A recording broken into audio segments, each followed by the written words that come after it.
ಬೆಳಗು ಬೆಳಗಿಸು ಆತ್ಮಗಳನ್ನು ರಕ್ಷಿಸು ಎಂಬ ಈ ಕಾರ್ಯಕ್ರಮಕ್ಕೆ ವೀಕ್ಷಕರಾಗಿ ಸೇರಿ ಬಂದಂಥ ಎಲ್ಲರಿಗೂ ಯೇಸು ಕ್ರಿಸ್ತರವರ ಪರಿಶುದ್ಧವಾದ ನಾಮದಲ್ಲಿ ಹೃದಯಪೂರ್ವಕವಾದಂಥ ವಂದನೆಗಳನ್ನು ಸಲ್ಲಿಸೋನಾಗಿದ್ದೇನೆ. ದೇವರ ಮಹಾಪ್ರೀತಿ ಕೃಪೆಯಿಂದ ಕಳೆದ ಕೆಲವು ವಾರಗಳಿಂದ ದೇವರು ಒಳ್ಳೆಯ ರೀತಿ ಸಂದೇಶಗಳನ್ನು, ಸಂದೇಹಗಳಿಗೆ ಸಮಾಧಾನಗಳನ್ನು ದೇವರು ದಯಪಾಲಿಸುತ್ತಾ ಬರುತ್ತಿದ್ದಾರೆ. ಈ ಕಾರ್ಯಕ್ರಮದ ಮೂಲಕವಾಗಿ ಅನೇಕರು ಈ ಕಾರ್ಯಕ್ರಮದ ಮೂಲಕ ಸತ್ಯವನ್ನು ತಿಳಿದುಕೊಳ್ಳುತ್ತಿದ್ದಾರೆ ಎಂಬುದಾಗಿ ನಾವು ನಂಬುತ್ತಿದ್ದೇವೆ. ಪ್ರಿಯರೇ, ಆ ಕ್ರಮದಲ್ಲಿ ಮತ್ತೊಂದು ಪ್ರಶ್ನೆ ನಮ್ಮ ಮಧ್ಯದಲ್ಲಿ ಈ ಸಮಯದಲ್ಲಿ ಬಂದಿದೆ. ಈ ಸಂದರ್ಭದಲ್ಲಿ ಆ ಪ್ರಶ್ನೆಗೆ ಸಮಾಧಾನವನ್ನು ಹುಡುಕುವಂಥ ಪ್ರಯತ್ನವೇ ಈ ಬೆಳಗು ಬೆಳಗಿಸು ಆತ್ಮಗಳನ್ನು ರಕ್ಷಿಸು ಎಂಬಂಥ ಈ ಕಾರ್ಯಕ್ರಮ. ಹಾಗಾಗಿ ಮೊದಲು ನಮ್ಮ ಮಧ್ಯದಲ್ಲಿ ದೈವ ಸೇವಕರು ಸಿದ್ಧರಾಗಿದ್ದಾರೆ. ಅವರನ್ನು ನಾವು ಮೊದಲು ಪ್ರೀತಿಪೂರ್ವಕವಾಗಿ ಆಹ್ವಾನಿಸಿಕೊಳ್ಳೋರಾಗಿರೋಣ. ಕರ್ನಾಟಕದಲ್ಲಿ ಅನೇಕ ವರ್ಷಗಳಿಂದ ಸೇವೆ ಸಲ್ಲಿಸುತ್ತಾ ಅನೇಕರನ್ನು ದೇವರ ರಾಜ್ಯಕ್ಕೋಸ್ಕರ ನಿಲ್ಲಿಸಿ ತನ್ನ ಕುಟುಂಬವನ್ನು ಕೂಡ ದೇವರ ಸೇವೆಯಲ್ಲಿ ನಡೆಸುತ್ತಿರುವಂಥ ದೈವ ಸೇವಕರು ಸಿ ರಾಮು ಅಂಕಲ್ ಅವರು ನಮ್ಮ ಮಧ್ಯದಲ್ಲಿ ಸಿದ್ಧರಾಗಿದ್ದಾರೆ. ಅವರನ್ನು ಮೊದಲನೇದಾಗಿ ಆಹ್ವಾನಿಸಿಕೊಳ್ಳೋರಾಗಿರೋಣ. ವಂದನೆಗಳು. ವಿಲ್ಸನ್, ಹೇಗಿದೆಯಪ್ಪ? ಚೆನ್ನಾಗಿದ್ದೇನೆ ಅಂಕ. ದೇವರ ಸ್ತೋತ್ರ. ಸೊ ಕಳೆದ ಕೆಲವು ವಾರಗಳಿಂದ ಒಳ್ಳೆಯ ಸಮಾಧಾನಗಳನ್ನು ಕೊಡುತ್ತಾ ಇದ್ದೀರಾ. ಅನೇಕ ಫೀಡ್ಬ್ಯಾಕ್ಗಳು ಬರ್ತಿದ್ದಾವೆ ಅಂಕ. ಒಳ್ಳೆಯ ಸಮಾಧಾನ ಬರ್ತಿದೆ, ನಿಜ. ಆ್ಯಂಡ್ ಧನ್ಯವಾದಗಳನ್ನು ಕೂಡ ಹೇಳ್ತಿದ್ದಾರೆ ತುಂಬ ಜನ. ನಿಜ, ಅವರೆಲ್ಲರೂ ನಮಗೆ ಒಂದು ಪ್ರೋತ್ಸಾಹ ಕೊಡ್ತಾರೆ. ಯಾಕೆಂದರೆ ನಾವು ಮುಂದೆ ಮಾತನಾಡಬೇಕಾದ್ರೆ ಆತ್ಮೀಯರು ಅವರೆಲ್ಲರೂ ಪ್ರೋತ್ಸಾಹ ಕೊಟ್ಟಾಗ, ನಮಗೋಸ್ಕರ ಪ್ರಾರ್ಥನೆ ಮಾಡಿದಾಗ ಇನ್ನು ಮುಂದೆ ನಡೆಯೋದಕ್ಕೆ ಒಂದು ಸಂತೋಷವಾಗುತ್ತೆ. ತುಂಬ ಅದ್ಭುತವಾದಂಥ ರೀತಿಯಲ್ಲಿ ನಡೀತಾ ಇದೆ ದೇವರ ಕೃಪೆಯಿಂದ. ಹೌದು. And thank you very much for you. ಯಾಕೆಂದರೆ ನೀವು ಒಳ್ಳೆಯ ರೀತಿ ಸಮಾಧಾನಗಳನ್ನು, ಸತ್ಯವೇದದಲ್ಲಿರುವಂಥ ಸತ್ಯವನ್ನು ತಿಳಿಸುತ್ತಿದ್ದಕ್ಕಾಗಿ ನಿಮಗೆ ವಂದನೆಗಳನ್ನು ಸಲ್ಲಿಸೋನಾಗಿದ್ದೇನೆ. ಸೊ ಇವತ್ತು ಕೂಡ ಮತ್ತೊಂದು ಪ್ರಶ್ನೆ ಅಂಕ. ಓಕೆ. ಒಬ್ಬರು ಕೇಳಿದಂಥ ಸಂದೇಹ ಏನು ಕೇಳಿದ್ದಾರೆ ಅಂತಂದರೆ, ದೀಕ್ಷಾ ಸ್ನಾನಗಳು 7 ಇದ್ದಾವೆ ಎಂಬುದಾಗಿ. 7 ರೀತಿಯಾದಂಥ ದೀಕ್ಷಾ ಸ್ನಾನಗಳು, 7 ವಿಧವಾದ ದೀಕ್ಷಾ ಸ್ನಾನಗಳು ಎಂಬುದಾಗಿ. ಹೌದು. ಆದರೆ ಅದು ಮೆಸೇಜ್ ಕೂಡ ಮಾಡಿದ್ದಾರೆ, ನೋಡಿದ್ದೀನಿ. ಒಬ್ಬರು ಮೆಸೇಜ್ ಮಾಡಿದ್ದಾರೆ. ಸೊ ಇವತ್ತು ನಾವು ಮಾತನಾಡಿಕೊಳ್ಳುವಂಥದ್ದು 7 ವಿಧವಾದ ದೀಕ್ಷಾ ಸ್ನಾನ ಇದೆಯಾ. ಸೊ ದೀಕ್ಷಾ ಸ್ನಾನ ಎನ್ನುವಂಥದ್ದು ಒಂದೇ ಎಂಬುದಾಗಿ ಸತ್ಯವೇದದಲ್ಲಿ ಅಪೊಸ್ತಲನಾದಂಥ ಪೌಲರವರು ಹೇಳಿದ್ದಾರೆ. ಹೌದು. ಆದರೆ 7 ಎಂಬಂಥ ಪ್ರಶ್ನೆ ನಾನು ಕೇಳಿದಾಗ ನನಗೂ ಕೂಡ ಅನ್ನಿಸ್ತು, 7 ಇದಾವ, 7 ನಿಜವಾಗ್ಲೂ ಇದೆಯಾ, 7 ಇದ್ದರೆ ಯಾವ್ಯಾವುದದು, ಯಾವ್ಯಾವ ರೀತಿ. ಸೊ 7 ವಿಧವಾದಂಥ ದೀಕ್ಷಾ ಸ್ನಾನ ಇದೆಯಾ ಎಂಬಂಥ ಪ್ರಶ್ನೆಯನ್ನು ಕುರಿತು ಇವತ್ತು ನಾವು ಮಾತನಾಡಿಕೊಳ್ತಿದ್ದೇವೆ. ವಿಡಿಯೋ ನೋಡುತ್ತಿರುವಂಥವರು, ನಿಮಗೂ ಕೂಡ ಈ ಕಾರ್ಯಕ್ರಮ ಇಷ್ಟವಾದರೆ ದಯವಿಟ್ಟು ಲೈಕ್ ಮಾಡಿ, ನಿಮ್ಮ ಸಂದೇಹಗಳು, ನಿಮ್ಮ ಅನಿಸಿಕೆ ಏನಿದ್ರೆ ಅದನ್ನು ಕಾಮೆಂಟ್ ಮಾಡಿ, ಚಾನಲನ್ನು ಸಬ್ಸ್ಕ್ರೈಬ್ ಮಾಡಿಕೊಳ್ಳಿ. ಯಾಕೆಂತಂದರೆ ಈ ರೀತಿಯಾದಂಥ ಆತ್ಮಿಕವಾದಂಥ ಸಂದೇಶಗಳು, ಜ್ಞಾನಪೂರಿತವಾದಂಥ ವಿಷಯಗಳು ನಿಮ್ಮ ಬಳಿಗೆ ಬರುವಂಥದ್ದಾಗಿದೆ. ಓಕೆ, ಇವತ್ತು ನಾವು ಮಾತನಾಡಿಕೊಳ್ಳುವಂಥದ್ದು 7 ವಿಧವಾದ ದೀಕ್ಷಾ ಸ್ನಾನ ಇದೆಯಾ. ಹಾಗಾಗಿ ಅಂಕಲ್, ನಿಮ್ಮಿಂದ ನಮಗೆ ಸಮಾಧಾನ ಬೇಕಿದೆ. 7 ವಿಧವಾದಂಥ ದೀಕ್ಷಾ ಸ್ನಾನ ನಿಜವಾಗ್ಲೂ ಇದೆ ಅಂತೀರಾ? ಯಾಕೆಂದರೆ ದೀಕ್ಷಾ ಸ್ನಾನ ಅನ್ನೋದು ಒಂದೇ, ಬೈಬಲಲ್ಲಿ ಸತ್ಯವೇದದ ಪ್ರಕಾರವಾಗಿ ಪೌಲರವರು ಹೇಳ್ತಾರೆ, ಕರ್ತನು ಒಬ್ಬನೇ, ಸ್ನಾನ ದೀಕ್ಷೆ ಒಂದೇ. ಆದರೆ 7 ವಿಧವಾದಂಥ ದೀಕ್ಷಾ ಸ್ನಾನ ಅಂದರೆ ಏನು, ಹೇಗೆ, ನಿಜವಾಗಲೂ ಅದು ಇದೆಯಾ? ಅದು ನಮಗೆ, ಈ ಕಾಲಕ್ಕೆ, ಹೊಸ ಒಡಂಬಡಿಕೆಯಲ್ಲಿ ಜೀವಿಸುತ್ತಿರುವಂಥ ನಮಗೆ ಎಷ್ಟರವರೆಗೆ ಅದು ವರ್ತಿಸುತ್ತೆ? ಸೊ ನಿಮ್ಮಿಂದ ಅದಕ್ಕೆ ಸಮಾಧಾನ ಬೇಕಿದೆ. ಖಂಡಿತ. ಇವಾಗ ಯೇಸು ಕ್ರಿಸ್ತರು ಸರ್ವಲೋಕಕ್ಕೆ ಹೋಗಿ ಸುವಾರ್ತೆಯನ್ನು ಸಾರಿರಿ, ನಂಬಿ ಯಾರು ದೀಕ್ಷಾ ಸ್ನಾನ ಮಾಡಿಸ್ಕೊಳ್ತಾರೋ ಅವರಿಗೆ ರಕ್ಷಣೆ ಬರುತ್ತೆ, ನಂಬದೆ ಹೋದವರಿಗೆ ದಂಡನೆಗೆ ಗುರಿ ಆಗ್ತಾರೆ ಅನ್ನುವಂಥದ್ದು ಇದು ಎಲ್ಲರಿಗೂ ಗೊತ್ತಿರುವಂಥ ವಿಷಯ. ಹೌದು, ಕ್ರೈಸ್ತರಾಗಿರುವಂಥ ಎಲ್ಲರಿಗೂ ಗೊತ್ತಿರುವಂಥ ವಿಷಯ. ಆದರೆ ಆದಿಕಾಂಡದಿಂದ ಪ್ರಕಟಣೆ ಗ್ರಂಥದವರೆಗೆ ನಾವು ಪರಿಶೋಧನೆ ಮಾಡುವಾಗ ಅಲ್ಲಲ್ಲಿ ಕೆಲವು ಸಂದರ್ಭಗಳಲ್ಲಿ ದೀಕ್ಷಾ ಸ್ಥಾನ ಪಡೆದಿದ್ದಾರೆ ಎನ್ನುವಂಥದ್ದು ನೋಡ್ತೀವಿ ವಚನದಲ್ಲಿ. ಓಕೆ, ಇದರ ಬಗ್ಗೆ ನಾವು ವಾಕ್ಯದ ಮೂಲಕ ನಾವು ತಿಳ್ಕೊಂಡಾಗ ಅದು ಯಾರಿಗೆ ಹೇಳಿದ್ದಾರೆ, ಯಾವ ಕಾಲಕ್ಕೆ ಸಂಬಂಧಪಟ್ಟಿದೆ, ಈಗಿನ ಕಾಲದಲ್ಲಿ ನಾವಿದ್ದಂಥ ಈಗಿನ ಕಾಲದಲ್ಲಿ ಯಾವ ದೀಕ್ಷಾ ಸ್ಥಾನ ವರ್ತಿಸುತ್ತೆ, ಈಗಿನ ಕಾಲದಲ್ಲಿ ನಾವು ಯಾವುದನ್ನು ತಗೊಳ್ಬೇಕು. ಬೈಬಲ್ ಗ್ರಂಥದಲ್ಲಿ ಏನಪ್ಪ ಅಂದರೆ ಒಂದು ಮಾತನ್ನು ನೋಡೋಣ. ಓಕೆ. ಮತ್ತಾಯನ ಬರೆದ ಸುವಾರ್ತೆ 3ನೇ ಅಧ್ಯಾಯ 11ನೇ ವಚನದಲ್ಲಿ 3ನೇ ಅಧ್ಯಾಯ 11ನೇ ವಚನದಲ್ಲಿ ಯೋಹಾನನು ದೀಕ್ಷಾ ಸ್ನಾನ ಮಾಡಿಸ್ತಾನೆ. ಹೌದು, ಸ್ನಾನಿಕನಾದ ಯೋಹಾನನು. ಈ ಯೋಹಾನನು ಹೇಳುವಂಥ ಮಾತನ್ನು ಒಂದು ಸಾರಿ ಗಮನಿಸೋಣ. 3ನೇ ಅಧ್ಯಾಯ 11ನೇ ವಚನ. ನಾನಂತೂ ನಿಮ್ಮ ಮನಸ್ಸು ತಿರುಗಿಸಿಕೊಳ್ಳಬೇಕೆಂಬುದಕ್ಕೆ ನಿಮಗೆ ನೀರಿನಲ್ಲಿ ಸ್ನಾನ ಮಾಡಿಸುತ್ತೇನೆ. ಆದರೆ ನನ್ನ ಹಿಂದೆ ಬರುವವನು ನನಗಿಂತ ಶಕ್ತನು. ಆತನ ಕೆರಗಳನ್ನು ಹೊರಲಿಕ್ಕೂ ನಾನು ಯೋಗ್ಯನಲ್ಲ. ಆತನು ಪವಿತ್ರಾತ್ಮನಲ್ಲಿಯೂ ಬೆಂಕಿಯಲ್ಲಿಯೂ ನಿಮಗೆ ಸ್ನಾನ ಮಾಡಿಸುವನು ಅಂತಿರುತ್ತೆ. ಹೌದು.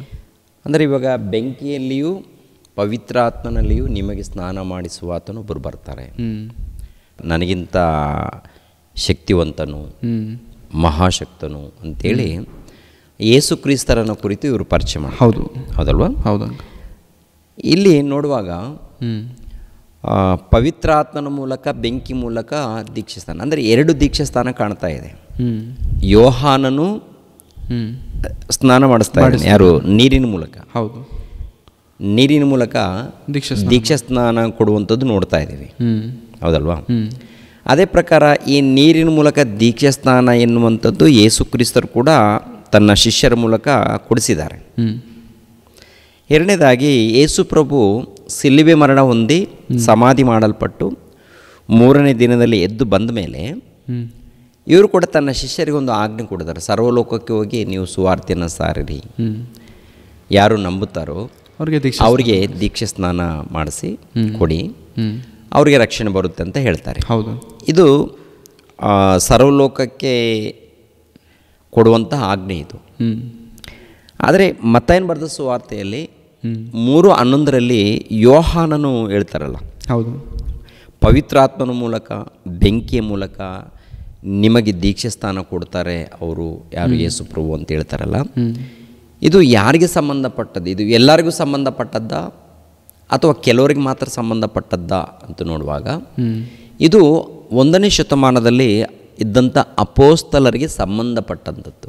ಈ ಮಾತು, ಈ ವಚನದಲ್ಲಿ ಇದ್ದಂಥ ಮಾತು, ಪವಿತ್ರಾತ್ಮನ ಮೂಲಕ, ಬೆಂಕಿಯ ಮೂಲಕ ನಿಮಗೆ ಸ್ನಾನ ಮಾಡಿಸಿ ದೀಕ್ಷೆ ಸ್ನಾನ ಮಾಡಿಸ್ತಾರೆ ಅಂತ ಹೇಳ್ತಾರಲ್ಲ. ಹೌದು.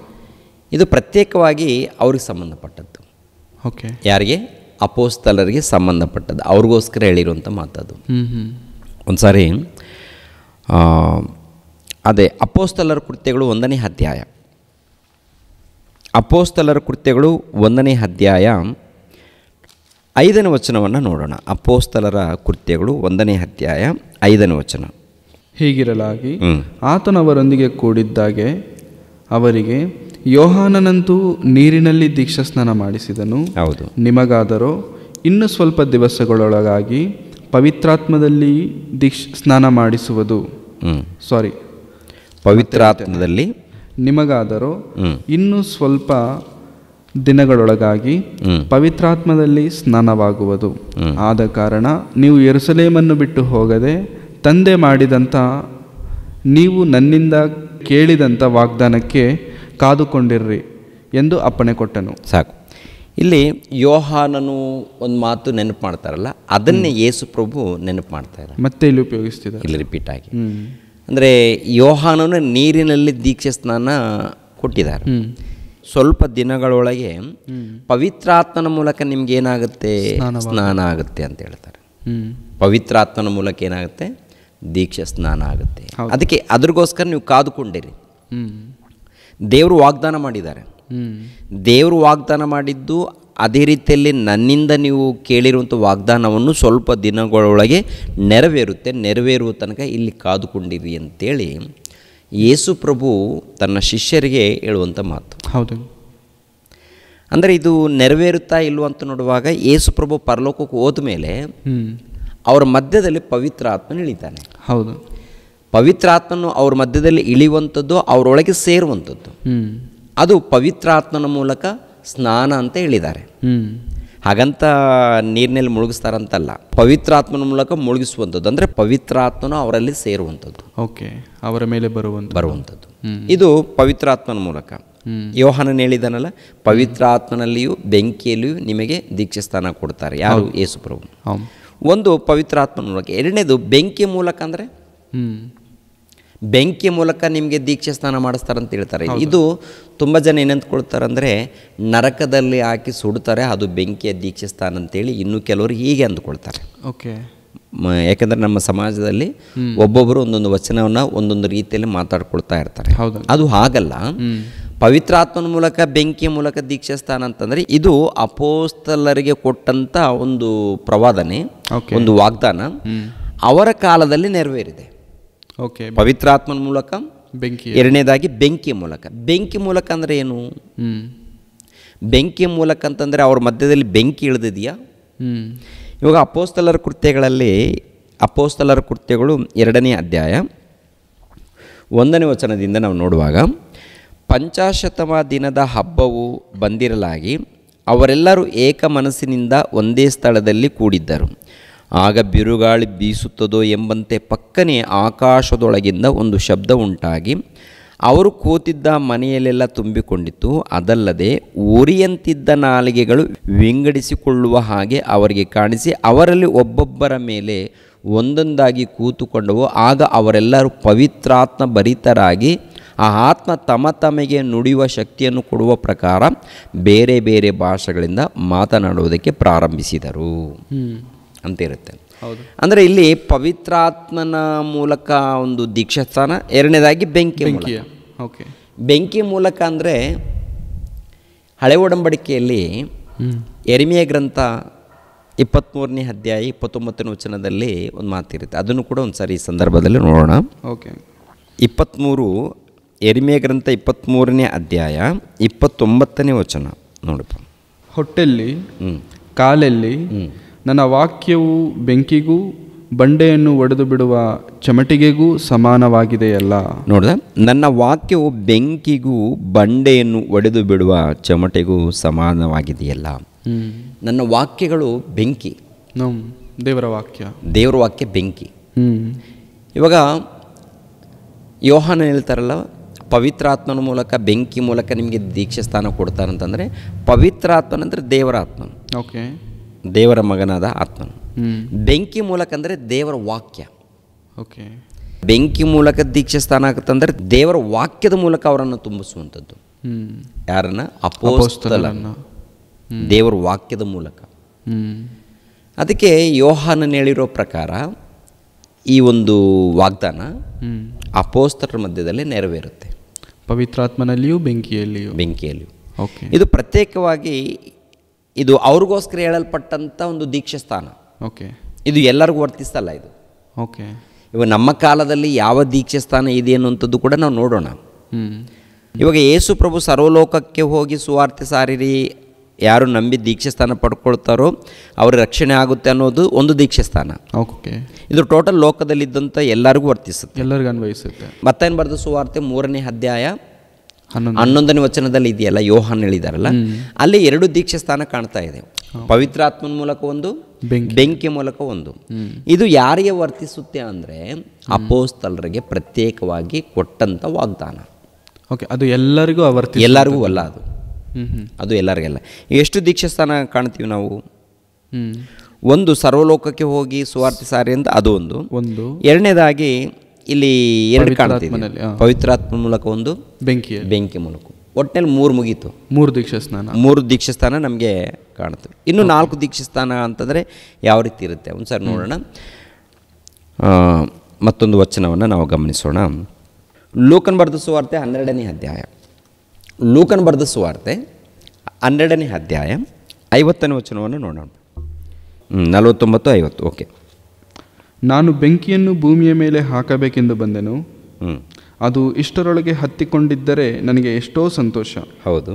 ಆದರೆ ನಾನು ಹೊಂದತಕ್ಕ ದೀಕ್ಷಾಸ್ನಾನ ಒಂದುಂಟು, ಅದು ನೆರವೇರುವ ತನಕ ನಾನು ಎಷ್ಟೋ ಬಿಕ್ಕಟ್ಟಿನಲ್ಲಿದ್ದೇನೆ ಅಂತ ಹೇಳ್ತಾರೆ. ಇವಾಗ ಯೇಸು ಪ್ರಭು ಆಲ್ರೆಡಿ ಮತ್ತಾಯನ ಬರೆದ ಸುವಾರ್ತೆ 3ನೇ ಅಧ್ಯಾಯ 16ನೇ ವಚನದಲ್ಲಿ ದೀಕ್ಷಾಸ್ಥಾನ ಯೋಹಾನನ ಮೂಲಕ ಪಡ್ಕೊಳ್ತಾರೆ. ಪಡ್ಕೊಳ್ತಾರೆ. ಹೌದೌದು. ಪಡ್ಕೊಂಡಿರುವಂಥ ಪ್ರಭು ನಾನು ಹೊಂದತಕ್ಕ ದೀಕ್ಷಾಸ್ಥಾನ ಮತ್ತೊಂದುಂಟು ಅಂತ ಹೇಳ್ತಾರೆ. ನಾನು ಹೊಂದತಕ್ಕ ದೀಕ್ಷಾಸ್ಥಾನ ಮತ್ತೊಂದು ಉಂಟು ಅಂತ ಹೇಳ್ತಾರೆ. ಇದು ಯಾವುದು? ಹೌದಂಗ. ಇದು ಕೂಡ ಮತ್ತೊಂದು ದೀಕ್ಷಾಸ್ಥಾನ ಅಂದರೆ ಮತ್ತೆ ನೀರಿನಲ್ಲಿ ಮುಳುಗ್ತಾರಾ? ಇಲ್ಲ. ಏನಪ್ಪ ಅಂದರೆ ಇದು ಸಿಲಿಬೆಯ ಒಂದು ಮರಣವನ್ನು ಹೊಂದುವಂಥ ವಿಷಯವನ್ನು ಕುರಿತು ಇನ್ನೊಂದು ದೀಕ್ಷಾಸ್ಥಾನ ಅಂತ ಹೇಳ್ತಾರೆ. ಓಕೆ. ಅಂದರೆ ಬಹಳ ಕಷ್ಟ, ವೇದನೆ, ಕಷ್ಟವನ್ನು ಅನುಭವಿಸುವಂಥ ವಿಧಿ ಇದೆಯಲ್ಲ, ಬಹಳ ಒಂದು ಸಂಕಟವನ್ನು ಅನುಭವಿಸುವಂಥದ್ದು ಇದೆಯಲ್ಲ ಸಿಲಿಬೆ ಮರಣ. ಈ ಸಿಲಿಬೆ ಮರಣವನ್ನು ಅನುಭವಿಸುವಂಥ ಒಂದು ಸಂಕಟವನ್ನು ಕುರಿತು, ಇಲ್ಲಾಂದರೆ ಒಂದು ಭಯಂಕರವಾದಂಥ ಒಂದು ನೋವನ್ನು ಕುರಿತು ಹೇಳುವಂಥದ್ದು ಏನಪ್ಪ ಅಂದರೆ ನಾನು ಹೊಂದಬೇಕಾದ ಮತ್ತೊಂದು ದೀಕ್ಷಾಸ್ಥಾನ ಇದೆ ಅಂತ ಹೇಳ್ತಾರೆ. ಅದು ಸಿಲಿಬೆಯ ಮರಣವನ್ನು, ಇಲ್ಲಾಂದರೆ ಆ ಮಹಾಘೋರವಾದಂಥ ಒಂದು ಪರಿಸ್ಥಿತಿಯನ್ನು ಓಕೆ ಒಂದೊಂಥದ್ದು ಇದೆಯಲ್ಲ, ಅದು ನೆರವೇರುವ ತನಕ ನಾನು ಎಷ್ಟೋ ಬಿಕ್ಕಟ್ಟಿನಲ್ಲಿದ್ದೀನಿ ಅಂತ ಹೇಳ್ತಾರೆ. ಅಂದರೆ ಆಲ್ರೆಡಿ ದೀಕ್ಷಾಸ್ನಾನವನ್ನು ಯೇಸು ಕ್ರಿಸ್ತರವ್ರು ಹೊಂದಿದ್ದಾರೆ. ಹೌದು. ಮತ್ತೊಂದು ದೀಕ್ಷಾಸ್ನಾನ ಅಂತಂದರೆ ಅದು ಕ್ರಿಸ್ತನ ಮರಣ. ಅದು ಕ್ರಿಸ್ತನ ಮರಣ. ಅದು ಕೇವಲ ಇದು ಯೇಸು ಕ್ರಿಸ್ತರಿಗೆ ಸಂಬಂಧಪಟ್ಟದ್ದು. ಓಕೆ. ಇದು ಕೂಡ ತನ್ನನ್ನು ಕುರಿತು ಮಾತ್ರ ಹೇಳ್ಕೊಳ್ತಿದ್ದಾರೆ. ಇದು ತನ್ನನ್ನು ಕುರಿತು. ಇದು ಓಕೆ. ಇದು ಎಲ್ಲರಿಗೂ ವರ್ತಿಸಲ್ಲ. ಇದು ಯೇಸು ಪ್ರಭುಗೆ ಸಂಬಂಧಪಟ್ಟದ್ದು. ನಾನು ಹೊಂದತಕ್ಕ ದೀಕ್ಷಾಸ್ಥಾನ ಇದೆ ಅಂತ ಹೇಳ್ತಾರಲ್ಲ, ಇದು ಅವ್ರಿಗೆ ಸಂಬಂಧಪಟ್ಟದ್ದು. ಓಕೆ. ನೀವು ಇವಾಗ ಹೇಳ್ತಿದ್ರೆ ಅರ್ಥ ಆಗ್ತಿದೆ ಇದು ಅವರಿಗೆ ಸಂಬಂಧಪಟ್ಟದ್ದು ಅಂತ. ತುಂಬ ಜನ ಈ ಮಾತನ್ನ ಎಲ್ಲರಿಗೂ ವರ್ತಿಸ್ಕೊಳ್ತಾರೆ, ತುಂಬ ಮಾತುಗಳನ್ನು. ಒಬ್ಬೊಬ್ರು ಒಂದೊಂದು ರೀತಿಯಲ್ಲಿ ಯೋಚನೆ ಮಾಡ್ತಾ ಇರ್ತಾರೆ. ಹೌದು. ಎಲ್ಲರೂ ನಮಗೂ ಕೂಡ ಇದು ವರ್ತಿಸುತ್ತೇನೋ ಅಂತ ಹೀಗೆ ಮಾತಾಡ್ಕೊಳ್ತಾ ಇರ್ತಾರೆ. ಆದರೆ ಒಂದು ರೀತಿಯಲ್ಲಿ ನಾವು ಆಲೋಚನೆ ಮಾಡುವಾಗ ನಮ್ಮ ಜೀವನದಲ್ಲಿ ಕೂಡ ಮತ್ತೊಂದು ರೀತಿಯಲ್ಲಿ ವರ್ತಿಸುತ್ತೆ ಇದು. ಓಕೆ. ಯಾಕಂದರೆ ಯೇಸು ಪ್ರಭು ಸಿಲುಬೆ ಮರಣ ಹೊಂದಿದ್ದಾರಲ್ಲ, ಹೌದು, ಸಿಲುಬೆ ಮರಣ ಹೊಂದುವಂಥ ವಿಷಯವನ್ನು ಕುರಿತು ನಾನು ಹೊಂದತಕ್ಕ ದೀಕ್ಷಾಸ್ಥಾನ ಇದೆ ಎಂದು ಅವ್ರು ಹೇಳ್ಕೊಂಡಿದ್ದಾರೆ. ಹೌದು ಹೌದು. ಇವಾಗ ನಮಗೆ ವರ್ತಿಸುತ್ತಾ ಇಲ್ವಾ ಅಂತ ನೋಡುವಾಗ ನಮಗೆ ಏನಪ್ಪ ಅಂತಂದರೆ, ನಿಮ್ಮ ಸಿಲುಬೆಯನ್ನು ನೀವು ಹೊತ್ತುಕೊಂಡು ನನ್ನನ್ನು ಹಿಂಬಾಲಿಸ್ರಿ ಅಂತ ಹೇಳ್ತಾರೆ. ನಿಮ್ಮ ಸಿಲುಬೆಯನ್ನು ಹೊತ್ತುಕೊಂಡು ನನ್ನನ್ನು ಹಿಂಬಾಲಿಸಿರಿ ಅಂತ ಹೇಳ್ತಾರೆ. ಹೌದು. ಓಕೆ. ಇವಾಗ ನಾವು ಒಂದು ದೀಕ್ಷಾಸ್ಥಾನ ತೊಗೊಂಡಿರ್ತೀವಿ, ತಂದೆಯ ಮಗನ ಪವಿತ್ರಾತ್ಮನ ಹೆಸರಲ್ಲಿ ದೀಕ್ಷಾಸ್ಥಾನ ತೊಗೊಂಡಿದ್ದೀವಲ್ಲ, ತೊಗೊಂಡ ಮೇಲೆ ನಮಗೂ ಮತ್ತೊಂದು ದೀಕ್ಷಾಸ್ಥಾನ ಇದೆ. ಓಕೆ. ನೀರಿನ ಮೂಲಕ ನಾವು ತೊಗೊಂಡ ಮೇಲೆ ಮತ್ತೊಂದು ದೀಕ್ಷಾಸ್ಥಾನ ನಮಗಿದೆ, ಎರಡನೇ ದೀಕ್ಷಾಸ್ಥಾನ. ಇವಾಗ ಯೇಸು ಪ್ರಭು ತೊಗೊಂಡಿದ್ದಾರಲ್ಲ, ಹೌದಾಗ ಯೇಸು ಪ್ರಭು ನೀರಿನ ಮೂಲಕ ದೀಕ್ಷಾಸ್ಥಾನ ಪಡ್ಕೊಂಡ ಮೇಲೆ ಮತ್ತೆ ನಾನು ಹೊಂದತಕ್ಕ ದೀಕ್ಷಾಸ್ಥಾನ ಇದೆ ಅಂತ ಹೇಳ್ತಾರಲ್ಲ, ಅದೇ ಪ್ರಕಾರ ನಮಗೂ ಕೂಡ ಮತ್ತೊಂದು ದೀಕ್ಷಾಸ್ಥಾನ. ಓಕೆ. ಯಾವುದದು ಅಂಕಲ್? ಅದು ಕೊರಿಂಥದವರಿಗೆ ಬರೆದ ಮೊದಲನೇ ಪತ್ರಿಕೆ, ಕೊರಿಂಥದವರಿಗೆ ಬರೆದ ಮೊದಲನೇ ಪತ್ರಿಕೆ 15ನೇ ಅಧ್ಯಾಯ 29ನೇ ವಚನದಲ್ಲಿ ಇರುತ್ತೆ ಈ ಮಾತು. 15ನೇ ಅಧ್ಯಾಯ 29ನೇ ವಚನದಲ್ಲಿ ಕೊರಿಂಥದವರಿಗೆ ಬರೆದ ಪತ್ರಿಕೆ, ಮೊದಲನೇ ಕೊರಿಂಥದವರಿಗೆ ಬರೆದ ಪತ್ರಿಕೆ, ಮೊದಲನೇ ಕೊರಿಂಥದವರಿಗೆ ಬರೆದ ಪತ್ರಿಕೆ 15ನೇ ಅಧ್ಯಾಯ 29ನೇ ವಚನದಲ್ಲಿ ಈ ಮಾತಿರುತ್ತೆ ನೋಡೋಣ. ಸತ್ತವರಿಗೆ ಪುನರುತ್ಥಾನವಿಲ್ಲವಾದರೆ ಸತ್ತವರಿಗೋಸ್ಕರ ದೀಕ್ಷಾಸ್ನಾನ ಮಾಡಿಸಿಕೊಳ್ಳುವವರು ಏನು ಮಾಡುವರು? ಸತ್ತವರು ಎದ್ದು ಬರುವುದೇ ಇಲ್ಲವೆಂಬುದು ನಿಜವಾಗಿದ್ದರೆ ಯಾಕೆ ಅವರಿಗೋಸ್ಕರ ದೀಕ್ಷಾಸ್ನಾನ ಮಾಡಿಸಿಕೊಳ್ಳುತ್ತಾರೆ? ಸಾಕು. ಅಂದರೆ ಸತ್ತವರಿಗೆ ಪುನರುತ್ಥಾನವಿಲ್ಲವಾದರೆ ಸತ್ತವರಿಗೋಸ್ಕರ ದೀಕ್ಷಾಸ್ನಾನ ಮಾಡಿಸಿಕೊಳ್ಳುವವರು ಏನು ಮಾಡುವರು? ಸತ್ತವರು ಎದ್ದು ಬರುವುದೇ ಇಲ್ಲವೆಂಬುದು ನಿಜವಾಗಿದ್ದರೆ ಯಾಕೆ ಅವರಿಗೋಸ್ಕರ ದೀಕ್ಷಾಸ್ನಾನ ಮಾಡಿಸಿಕೊಳ್ಳುತ್ತಾರೆ? ಅಂದರೆ ಇವಾಗ ಯೇಸು ಪ್ರಭು ನೀರಿನ ಮೂಲಕ ದೀಕ್ಷಾಸ್ನಾನ ಪಡ್ಕೊಳ್ತಾರೆ, ನೀರಿನ ಮೂಲಕ ದೀಕ್ಷಾ ಸ್ನಾನ ಪಡ್ಕೊಳ್ತಾರೆ. ದೀಕ್ಷಾ ಸ್ನಾನ ಪಡ್ಕೊಂಡ ಮೇಲೆ ಮತ್ತೊಂದು ಹೊಂದುವಂಥ ದೀಕ್ಷಾ ಸ್ನಾನ ಇದೆ ಅಂತ ಹೇಳ್ತಾರೆ, ಮತ್ತೊಂದು ಬ್ಯಾಪ್ಟಿಸಮ್ ಇದೆ ಅಂತ. ಅದೇನಪ್ಪ ಅಂದರೆ ಸಿಲುಬೆ ಮರಣ. ಹೌದು, ಸಿಲುಬೆ ಮರಣ. ಇವಾಗ ಘೋರವಾದಂಥ ಸಿಲುಬೆ ಮರಣವನ್ನು ಕುರಿತು ಅವ್ರು ಹೇಳಿರುವಂಥದ್ದು. ಮತ್ತೊಂದು ನಾನು ಬ್ಯಾಪ್ಟಿಸಮ್ ಮತ್ತು ದೀಕ್ಷಾ ಸ್ನಾನ ಮಾಡಿಸ್ಕೊಡುವಂಥದ್ದು ಇದೆಯಲ್ಲ ಅಂತ ಹೇಳ್ತಾರಲ್ಲ, ಅದು ಸಿಲುಬೆ ಮರಣ.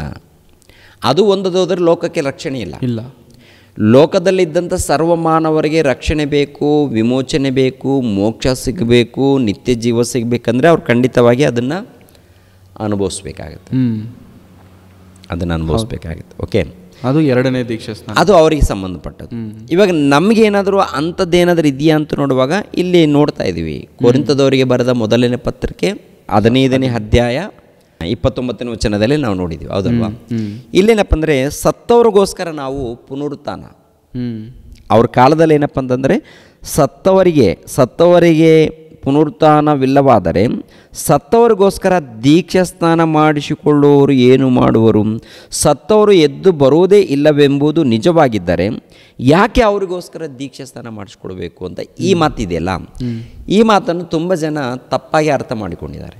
ಓಕೆ, ಹೇಗೆ ತಪ್ಪಾಗಿ ಅರ್ಥ ಮಾಡಿಕೊಂಡಿದ್ದಾರೆ ಅಂದರೆ, ನಮ್ಮ ಪೂರ್ವಿಕರು ಸತ್ತೋಗಿರ್ತಾರಲ್ಲ, ಸತ್ತೋಗಿರುವವ್ರಿಗೋಸ್ಕರ ನಾವು ದೀಕ್ಷಾ ಸ್ನಾನ ಮಾಡಿಸ್ಕೊಳ್ಬೇಕು ಅಂತೇಳಿ ಈ ವಚನವನ್ನು ಹಿಡಿದುಕೊಂಡು ಬೋಧನೆ ಮಾಡೋರಿದ್ದಾರೆ.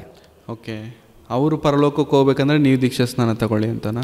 ತುಂಬ ಜನ ನಮ್ಮ ತಾತ ಮುತ್ತಾತರು ದೇವರನ್ನ ತಿಳಿದುಕೊಳ್ಳದೆ ನರಕಕ್ಕೆ ಹೋಗಿರ್ತಾರಲ್ಲ, ಯಾತನೆ ಪಡುವಂಥ ಸ್ಥಳಕ್ಕೆ ಹೋಗಿರ್ತಾರಲ್ಲ, ಪಾತಾಳ ಲೋಕಕ್ಕೆ. ಅವರು ರಕ್ಷಣೆ ಹೊಂದಬೇಕಾದ್ರೆ ನಾವು ದೀಕ್ಷಾ ಸ್ನಾನ ಪಡ್ಕೊಳ್ಬೇಕು ಅಂತೇಳಿ ಈ ವಚನವನ್ನು ತೋರಿಸಿ ಹೇಳ್ತಾರೆ. ಓಕೆ, ಆದರೆ ಈ ಉದ್ದೇಶ ಅದಲ್ಲ. ಅಂದರೆ ಸತ್ತ ಮೇಲೆ ಯಾತನೆ ಪಡುವಂಥ ಸ್ಥಳಕ್ಕೆ ಹೋಗಿರ್ತಾರಲ್ಲ ಪಾತಾಳ ಲೋಕದಲ್ಲಿ, ಅವ್ರಿಗೋಸ್ಕರ ದೀಕ್ಷೆ ಸ್ಥಾನ ಅಲ್ಲ. ಓಕೆ, ಸತ್ತವ್ರಿಗೋಸ್ಕರ ದೀಕ್ಷೆ ಸ್ಥಾನ ಅಂದಿರುವುದರಿಂದ ಅವ್ರು ಅಂದುಕೊಳ್ತಾರೆ, ಆದರೆ ಅವ್ರ ಬಗ್ಗೆ ಅಲ್ಲ. ಓಕೆ, ಇದು ಯಾರ ಬಗ್ಗೆಪ್ಪ ಅಂದರೆ ಎಫೆಸದವರಿಗೆ ಬರೆದ ಪತ್ರಿಕೆ 2ನೇ ಅಧ್ಯಾಯ. ಎಫೆಸದವರಿಗೆ ಬರೆದ ಪತ್ರಿಕೆ 2ನೇ ಅಧ್ಯಾಯ 1ನೇ ವಚನ. ಎಫೆಸದವರಿಗೆ ಬರೆದ ಪತ್ರಿಕೆ 2ನೇ ಅಧ್ಯಾಯ 1ನೇ ವಚನ. ಆತನು ಅಪರಾಧಗಳ ಮತ್ತು ಪಾಪಗಳ ದೆಸೆಯಿಂದ ಸತ್ತವರಾಗಿದ್ದ ನಿಮ್ಮನ್ನು ಸಹ ಬದುಕಿಸಿದನು. ನೀವು ಪೂರ್ವದಲ್ಲಿ ಅಪರಾಧಗಳನ್ನು ಪಾಪಗಳನ್ನು ಮಾಡುವವರಾಗಿದ್ದು ಇಹಲೋಕ ಆಚಾರಕ್ಕೆ ಅನುಸಾರವಾಗಿ ನಡೆದುಕೊಂಡಿರಿ. ವಾಯುಮಂಡಲದಲ್ಲಿ ಅಧಿಕಾರ ನಡೆಸುವ ಅಧಿಪತಿಗೆ, ಅಂದರೆ ನಂಬಲೊಲ್ಲದವರನ್ನು ಅವಿಧೇಯತ್ವಕ್ಕೆ ಈಗ ಪ್ರೇರೇಪಿಸುವ ಆತ್ಮನಿಗೆ ಅನುಸಾರವಾಗಿ ನಡೆದುಕೊಂಡಿರಿ. ಅಂದರೆ ಪೂರ್ವದಲ್ಲಿ ನಾವು ಸತ್ತೋಗಿದ್ದೀವಂತೆ. ಪೂರ್ವದಲ್ಲಿ ಅಂತಂದರೆ ಏಸು ಕ್ರಿಸ್ತರನ್ನು ನಂಬದೆ ಪೂರ್ವದಲ್ಲಿ, ಏಸು ಕ್ರಿಸ್ತರನ್ನು ನಂಬದೆ ಇದ್ದಾಗ ಅದು ಪೂರ್ವಕಾಲ, ನಮ್ಮ ಜೀವನದಲ್ಲಿ ಪೂರ್ವಕಾಲ. ಈ ಪೂರ್ವಕಾಲದಲ್ಲಿ ನಾವೇನಾಗಿದ್ದೀವಿ ಅಂದರೆ ಏಸು ಕ್ರಿಸ್ತರನ್ನು ನಂಬದೆ ಮುಂಚಿತವಾಗಿ ನಾವೇನಾಗಿದ್ದೀವಿ? ಈ ಲೋಕದಲ್ಲಿ ಸತ್ತವರಾಗಿದ್ದೀವಿ ಅಂತ ಹೇಳ್ತಾರೆ.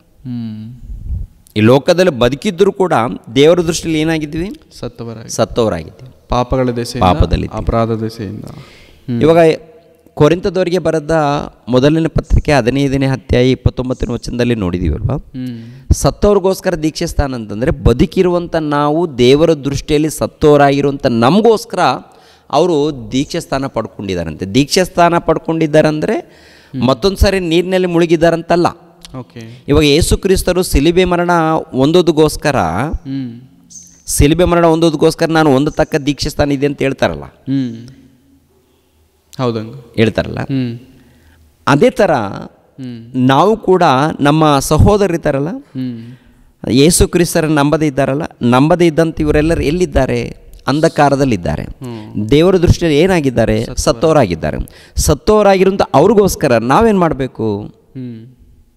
ದೀಕ್ಷೆ ಸ್ಥಾನ ಹೊಂದಬೇಕು. ದೀಕ್ಷೆ ಸ್ಥಾನ ಅಂದರೆ ಸಂಕಟಗಳು. ಓಕೆ, ನಾವೇನಪ್ಪ ಅಂದರೆ ಕಷ್ಟಗಳು, ಬಾಧೆಗಳು ಹೊಂದಬೇಕಂದ್ರೆ ಇವಾಗ ನೋಡಿ, ಇವಾಗ ಯೇಸು ಕ್ರಿಸ್ತರು ನಂಬದೇ ಇದ್ದಂಥ ಜನ ಇದ್ದಾರಲ್ಲ, ಅವರು ದೇವ್ರ ದೃಷ್ಟಿಯಲ್ಲಿ ಏನಾಗಿದ್ದಾರೆ? ಸತ್ತವರಾಗಿರುವಂಥ ಅವರಿಗೆ ವಾಕ್ಯದ ಮೂಲಕ ನಾವೇನು ಮಾಡಬೇಕು? ಜೀವ ಕೊಡಬೇಕು. ಇವಾಗ ವಾಕ್ಯದ ಮೂಲಕ ಜೀವ ಕೊಡಬೇಕಾದ್ರೆ ನಾವೇನಾಗಬೇಕಪ್ಪ ಅಂದರೆ ಅವ್ರಿಗೋಸ್ಕರ ದೀಕ್ಷಾ ಸ್ನಾನ ಅಂದರೆ ಸಂಕಟಗಳು, ಬಾಧೆಗಳು, ಹಿಂಸೆಗಳು ಅನುಭವಿಸ್ಬೇಕು. ಇವಾಗ ಯೇಸು ಪ್ರಭು ಹೇಳ್ತಾರಲ್ಲ, ನಿಮಗೋಸ್ಕರ ನಾನು ಪ್ರಾಣ ತ್ಯಾಗ ಮಾಡಿದ್ದೀನಿ, ನೀವು ನಿಮ್ಮ ಸಹೋದರರಿಗೋಸ್ಕರ ಏನು ಮಾಡ್ಬೇಕಂತ ಹೇಳ್ತಾರೆ? ನಿಮ್ಮ ಪ್ರಾಣಗಳನ್ನು ಕೊಡುವ ಹಂಗಿನಲ್ಲಿದ್ದೀರಿ ಅಂತ ಹೇಳ್ತಾರೆ. ಅರ್ಥ ಏನಪ್ಪ ಅಂತಂದರೆ ಅವ್ರಿಗೋಸ್ಕರ ನಾವು ಮತ್ತೊಂದು ದೀಕ್ಷಾ ಸ್ಥಾನ. ಯಾರಿಗೋಸ್ಕರ? ದೇವರನ್ನು ನಂಬದೇ ಇದ್ದಂಥ ಪ್ರಜೆಗಳಿಗೋಸ್ಕರ ಮತ್ತೊಂದು ದೀಕ್ಷಾ ಸ್ಥಾನವನ್ನು ಹೊಂದುವಂಥ ಜವಾಬ್ದಾರಿ ನಮಗಿದೆ ಅಂತ ಹೇಳ್ತಾರೆ. ಅಂದರೆ ಅವರನ್ನು ರಕ್ಷಣೆಗೆ ತರುವುದಕ್ಕೋಸ್ಕರ ನಾವು ಪಡುವಂಥ ಶ್ರಮೆಗಳೇ, ನೋವುಗಳು, ಸಂಕಟಗಳೇ ದೀಕ್ಷಾ ಸ್ನಾನ. ನಿಜ. ನಾವು ಪಡುವಂಥ, ಯಾಕಂದರೆ ಇವಾಗ ನಾವು ಸುವಾರ್ತೆ ಹೋಗ್ತೀವಿ, ಸುವಾರ್ತೆ ಹೇಳ್ತೀವಿ, ಅಕ್ಕಪಕ್ಕದವ್ರಿಗಿದ್ದವ್ರಿಗೆ ಹೇಳ್ತೀವಿ. ಯಾರನ್ನು ನಂಬೋದಕ್ಕೆ ರೆಡಿ ಇದ್ದಾರೆ? ಇಲ್ಲ. ಎರಡನೇದಾಗಿ ಏನು ಮಾಡ್ತಾರೆ ಅವರು? ಹಿಂಸೆ ಕೊಡ್ತಾರೆ, ನಿಂದಿಸ್ತಾರೆ, ಅವಮಾನ ಪಡಿಸ್ತಾರೆ. ನಡೀತಾ ಇದೆಯಾ? ಹೌದು. ಅದಕ್ಕೆ ಅಪೋಸ್ತಲನಾಗಿರುವಂಥ ಪೌಲನು ಅನುಭವಿಸಿ ಮಾತನ್ನು ಹೇಳ್ತಾರೆ. ನಾವು ಅವ್ರಿಗೋಸ್ಕರ ಹೊಂದತಕ್ಕ ದೀಕ್ಷೆ ಸ್ಥಾನ. ಓಕೆ. ಅಂದರೆ ಆ ಕಷ್ಟಗಳು, ಬಾಧೆಗಳು, ಹಿಂಸೆಗಳು ಹೊಂದುತ್ತಾ ಇದ್ದೀವಲ್ಲ, ಅದು ದೀಕ್ಷೆ ಸ್ಥಾನಕ್ಕೆ ಹೋಲಿಸಿದ್ದಾರೆ. ಓಕೆ. ಇವಾಗ ಎಷ್ಟು ದೀಕ್ಷೆ ಸ್ಥಾನ ನೋಡಿದ್ವಿ ನಾವು? ಒಂದು ಎಲ್ಲರಿಗೂ ಹೇಳಿದಂಥ ದೀಕ್ಷಾಸ್ಥಾನ, ಎಲ್ಲರಿಗೂ ಕೊಡುವಂಥ ದೀಕ್ಷೆ ಸ್ಥಾನ ಒಂದು. ಎರಡನೇದಾಗಿ ಅಪೋಸ್ತಲರ ಮಧ್ಯದಲ್ಲಿ ನಡೆದಿರುವಂಥದ್ದು ಎರಡಿದೆ, ಮೂರಾಯಿತು. ಯೇಸು ಕ್ರಿಸ್ತರು ಪಡೆದಿರುವಂಥ ದೀಕ್ಷೆ ಸ್ಥಾನ ಒಂದು, ನಾಲ್ಕಾಯಿತು. ಇವಾಗ ಅಪೋಸ್ತಲನಾಗಿರುವಂಥ ಪೌಲನು ಸತ್ತವ್ರಿಗೋಸ್ಕರ ದೀಕ್ಷೆ ಸ್ಥಾನ ಪಡೆಯುವಂಥದ್ದಿದೆ ಅಂತ ಏನಾಯ್ತು? ಅದು 5 ಆಯಿತು. 5 ಅಂದರೆ ಖಂಡಿತ. ಇವಾಗ ಏನಪ್ಪ ಅಂದರೆ ನಮ್ಮ ಜೀವನದಲ್ಲಿ ಎಷ್ಟು ದೀಕ್ಷೆ ಸ್ಥಾನ ಪಡ್ಕೊಳ್ಬೇಕೆನ್ನುವಂಥದ್ದು ನಾವು ಕೊನೆಯದಾಗಿ ನಾವು ತಿಳ್ಕೊಳ್ಳೋಣ.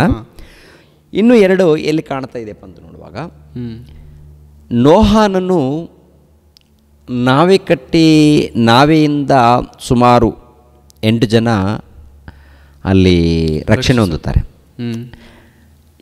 ಅದಕ್ಕೆ ಒಂದು ಮಾತನ್ನು ಬಳಸ್ತಾರೆ ಅಲ್ಲಿ 8 ಜನ ರಕ್ಷಣೆ ಹೊಂದುತ್ತಾರಲ್ಲ ನೀರಿನ ಮೂಲಕ, ಅಲ್ಲಿ ಒಂದು ಮಾತನ್ನು ಬಳಸ್ತಾರೆ. ಎಲ್ಲಿ ರೀತಿ ಈ ಮಾತಪ್ಪ ಅಂದರೆ, ಪೇತ್ರನು ಬರೆದ ಮೊದಲನೇ ಪತ್ರಿಕೆ